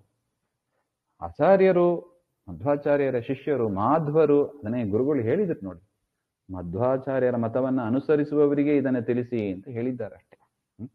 ಅದರಿಂದ ಈಗಲೇ ನೋಡಿದ್ರೆ ಆಲ್ಮೋಸ್ಟ್ ಗೊತ್ತಾಗ್ತದೆ, ಏನೋ ಒಂದಲ್ಲ ಒಂದು ರೀತಿಯಲ್ಲಿ ಏನೋ ಒಂದು ಸಂಬಂಧವನ್ನ ಹೇಳ್ತೀವಿ ನಾವು, ಎಲ್ಲ ವೈಷ್ಣವರಿಗೂ ಹಾಗೆ. ಅದರಿಂದ ಭೂಮಿಯಲ್ಲಿ ಯಾರ್ಯಾರು ವೈಷ್ಣವರು ಅಂತ ವಿಷ್ಣು ಭಕ್ತರು ಅಂತ ಇದ್ದಾರೆ ಅವರು ಅವಳಿಯೋಳು ಇಹರೆಂದು ಮೇಲೆ ಹೇಳಿದ ಮನುಷ್ಯೋತ್ತಮರು ಎಲ್ಲರನ್ನೂ ಕೂಡ ಸೇರಿಸಿ ನಿತ್ಯದಿ ಸಂತೋಷದಿಂದ ಸೇವಿಪುದು, ಪ್ರತಿನಿತ್ಯ ಚಿಂತಿಸಿ ಪರಮಾತ್ಮನ ಸನ್ನಿಧಾನ ಪಾತ್ರರು ಅಂತ ಚಿಂತಿಸಿ ಸಂತೋಷದಿಂದ ಅವರ ಸೇವೆಯನ್ನು ಮಾಡಿ, ಕಷ್ಟಪಟ್ಟುಕೊಂಡು ಮಾಡಬೇಡಿ. ನೋಡಿ, ತುಂಬಾ ಜನ ನೋಡ್ತೀವಿ ನಾವು ಮನೆಯಲ್ಲಿ ಅತ್ತೆ ಮಾವಂದರಿ ಸೇವೆ ಮಾಡೋದು ಕಷ್ಟ ಆಗಿದೆ. ಯಾಕೆ? ಅವ್ರು ಯಾರೋ ಬೇರೆಯವರು ಅಂತ ತಿಳ್ಕೊಂಡ್ಬಿಡ್ತೀವಿ ನಾವು. ಹಂಗ್ ಮಾಡಬಾರ್ದು. ವೈಷ್ಣವರು ಅಂದ್ರೆ ಒಟ್ಟು ಕುಟುಂಬ. ಅದರಿಂದ ನಾವು ಏನೇ ಮಾಡಿದ್ರು ಸಂತೋಷವಾಗಿ ಮಾಡಬೇಕು. ಒಂದು ಅರ್ಧ ತಾಸು ಪಾಠ ಹೇಳ್ತೀವ ಸಂತೋಷವಾಗಿ ಮಾಡೋಣ ಅದನ್ನು. ಈಗ ಸಂತೋಷ ಪಡದೆ ಇನ್ನು ಯಾವಾಗ ಸಂತೋಷ ಪಡೋದು ನಾವು? ಪಾಠ ಕೇಳುವಾಗಲೂ ಮನಸ್ಸಿನಲ್ಲಿ ಏನೋ ಒಂದು ಕೊರು ಅಂತ ಇರ್ತಾ ಇದ್ರೆ ಸಂತೋಷ ಪಡೋದು ಯಾವಾಗ? ಸಂತೋಷ ಯಾವುದರಿಂದ? ದೇವರ ಹರಿಕತೆಯಿಂದಲೇ ಸಂತೋಷ. ಅದರಿಂದ ಪಾಠ ಕೇಳುವಾಗ, ಯಾಕೆ ಹರಿ ಸರ್ವೋತ್ತಮ, ಇವನಿಗಿಂತ ಮಿಗಿಲಾದವರು ಯಾರು ಇಲ್ಲ. ಅದರಿಂದ ನಾವು ಎಲ್ಲಿ ವಿಷ್ಣುವರ ಹತ್ರ ದೇವಸ್ಥಾನಕ್ಕೆ, ಮಠಗಳಿಗೆ, ಪಾಠಕ್ಕೆ ಅಂತ ಹೋಗುವಾಗ ನಮ್ಮ ಚಿಂತನೆ ಮನಸ್ಸಿನಲ್ಲಿ ಏನೇನು ಕಷ್ಟಗಳಿದೆಯೋ ಅದೆಲ್ಲವನ್ನು ಪಕ್ಕಕ್ಕೆ ಇಟ್ಬಿಡ್ಬೇಕು. ಪಾಠ ಕೇಳುವಾಗ ಎಲ್ಲವನ್ನು ಮರೆತು ನಾವು ಕೇಳಿದ್ರೆ ಅದು ಬರುವ ಆನಂದನೇ ಬೇರೆ. ಹೇಳೋದು ಕೇಳೋದು ಹಾಗಿರ್ಬೇಕು. ಸಂತೋಷವಾಗಿ ಹೇಳ್ಬೇಕು. ಅದನ್ನ ಹೇಳ್ತಾ ಇದ್ದಾರೆ. ನಿತ್ಯದಿ ಸಂತೋಷದಿಂದ ಸೇವಿಪುದು.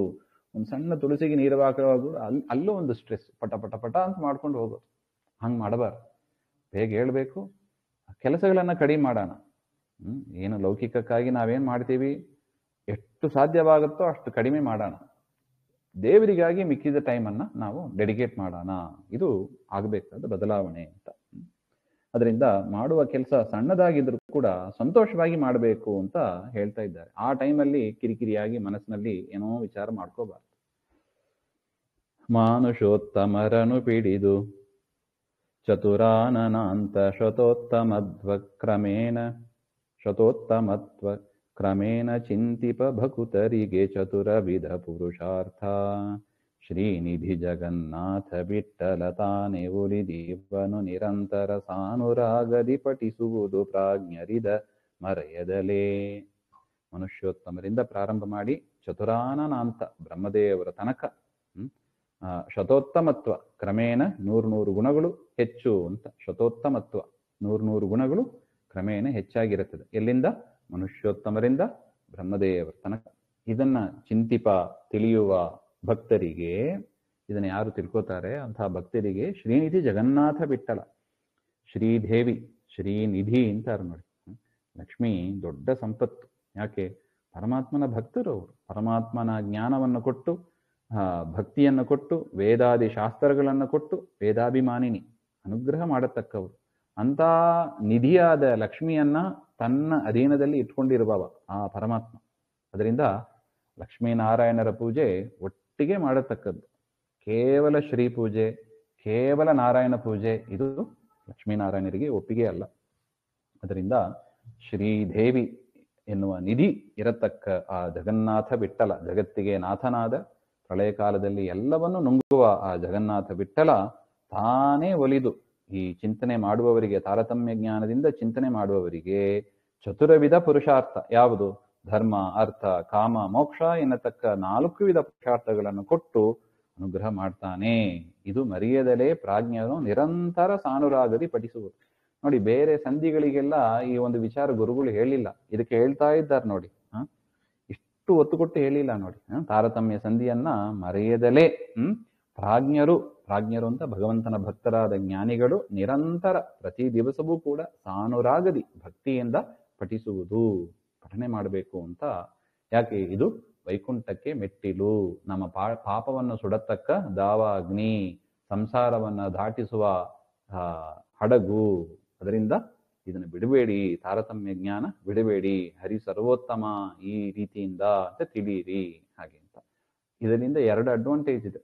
ದೇವರು ಎಲ್ಲಿಗಿದ್ದಾನೆ, ನಾವೆಲ್ಲಿದ್ದೀವಿ. ನಾವು ಅಕಸ್ಮಾತ್ ಅಂದ್ರೆ ಸಜ್ಜನರು ಅಂತ ಆಗಿದ್ರೆ ದೇವರ ಅಪರೋಕ್ಷ ಜ್ಞಾನ ಬರುವ ತನಕ ಗ್ಯಾರಂಟಿ ಹೇಳಲಿಕ್ಕೆ ಆಗೋದಿಲ್ಲ. ಅಪರೋಕ್ಷ ಜ್ಞಾನ ಆದ್ರೆ ಗ್ಯಾರಂಟಿ ಹೇಳ್ಬೋದು, ಇವನು ಸಜ್ಜನ ಹಾಗೆ ಅಂತ. ಆಗಿದ್ರೆ ಮನುಷ್ಯೋತ್ತಮರು ಎನ್ನುವ ಕ್ಯಾಟಗರಿಯಲ್ಲಿ ನಾವು ಬರ್ತೀವಿ, ಮನುಷ್ಯೋತ್ತಮರ ಕ್ಯಾಟಗರಿಯಲ್ಲಿ ಬರ್ತೀವಿ. ಮನುಷ್ಯೋತ್ತಮ ಕ್ಯಾಟಗರಿಯಲ್ಲಿ ಇರುವ ನಾವೆಲ್ಲಿ ತಾರತಮ್ಯ ಕಕ್ಷೆಯಲ್ಲಿ ಮೇಲೆ ಇರುವ ಪರಮಾತ್ಮ ಇಬ್ರು ಒಂದಾಗ್ಲಿಕ್ಕೆ ಹೇಗೆ ಸಾಧ್ಯ ರೀ? ಮಾಯಾವಾದಿಗಳು ಹೇಳ್ತಾರ ನೋಡಿ, ಜೀವ ಬ್ರಹ್ಮ ಒಂದು, ನಾನೇ ದೇವರು ಹಾಗೆ ಅಂತ. ಎಷ್ಟರ ಮಟ್ಟಿಗೆ ಸರಿ ಅದು? ಎಷ್ಟು ಸ್ಫುಟವಾಗಿ ವೇದಗಳಲ್ಲಿ ತಾರತಮ್ಯ ಗುರುಗಳು ತಿಳಿಸಿಕೊಟ್ಟಿದ್ದಾರೆ. 32ನೇ ಕ್ಯಾಟಗರಿಯಲ್ಲಿ ಇರುವ ನಾನೆಲ್ಲಿ, ಮೊದಲನೇ ಕ್ಯಾಟಗರಿಯಲ್ಲಿ ಇರುವ ಹೈ ಕ್ವಾಲಿಟಿ ಪರ್ಸನಾಲಿಟಿ ಅಂದ್ರೆ ಪರಮಾತ್ಮ, ಅವನೆಲ್ಲಿ? ಬೇಡ, ಅದನ್ನ ಹೇಳಿದ್ದು. ಅಂಗಡಿಯಲ್ಲೇ ನೋಡಿ ಅಕ್ಕಿಯಲ್ಲಿ ಭೇದ ಇಲ್ಲ, ಅಂಗಡಿಯವರೇ ಹೇಳ್ತಾರೆ ನೋಡಿ, ಇದು ಒಳ್ಳೆ ಅಕ್ಕಿ, ಬೆಲೆ ಜಾಸ್ತಿ, ತಕೊಳ್ಳಿ ಹಾಗೆ. ಭೇದ ಇಲ್ಲವಾ? ನಾಯಿಗೆ ಗೊತ್ತಾಗ್ತದೆ ನೋಡಿ, ಭೇದ ಇಲ್ಲವಾ? ನಮಗೆ ಯಾಕೆ ಗೊತ್ತಾಗಬಾರ್ದು? ಜೀವಬ್ರಹ್ಮ ಹೇಗೆ ಒಂದಾಗ್ಲಿಕ್ಕೆ ಸಾಧ್ಯ ರೀ? ಜೀವಬ್ರಹ್ಮ ಒಂದಲ್ಲ, ತಾರತಮ್ಯ ಜ್ಞಾನವೇ ನಮಗೆ ವೈಕುಂಠಕ್ಕೆ ದಾರಿ ಹಾಗೆಂಬುದನ್ನ ಮನದಲ್ಲಿ ಇಟ್ಟುಕೊಂಡು ಈ ಒಂದು ಸಂಧಿಯನ್ನ ಪ್ರತಿ ದಿವಸ ಪಡಿಬೇಕು ಅಂತ ಗುರುಗಳ ಆದೇಶ ಆಗಿದೆ. ಅದನ್ನ ನಾವು ಪಾಲಿಸಬೇಕು ಅಂತ. ಯಸ್ಸರ್ವಗುಣ ಸಂಪೂರ್ಣ ಸರ್ವದೋಷ ವಿವರ್ಜಿತ ಪ್ರಿಯತಾಂ ಪ್ರೀತೇಯವಾದಂ ವಿಷ್ಣುರಮೇ ಪರಮಸೂರತ್ ಶ್ರೀಮಧ್ವಾಂತರ್ಗತ ಶ್ರೀಕೃಷ್ಣ ಅರ್ಪಣಮಸ್ತು. ಶ್ರೀ ಹರೇ ನಮಃ.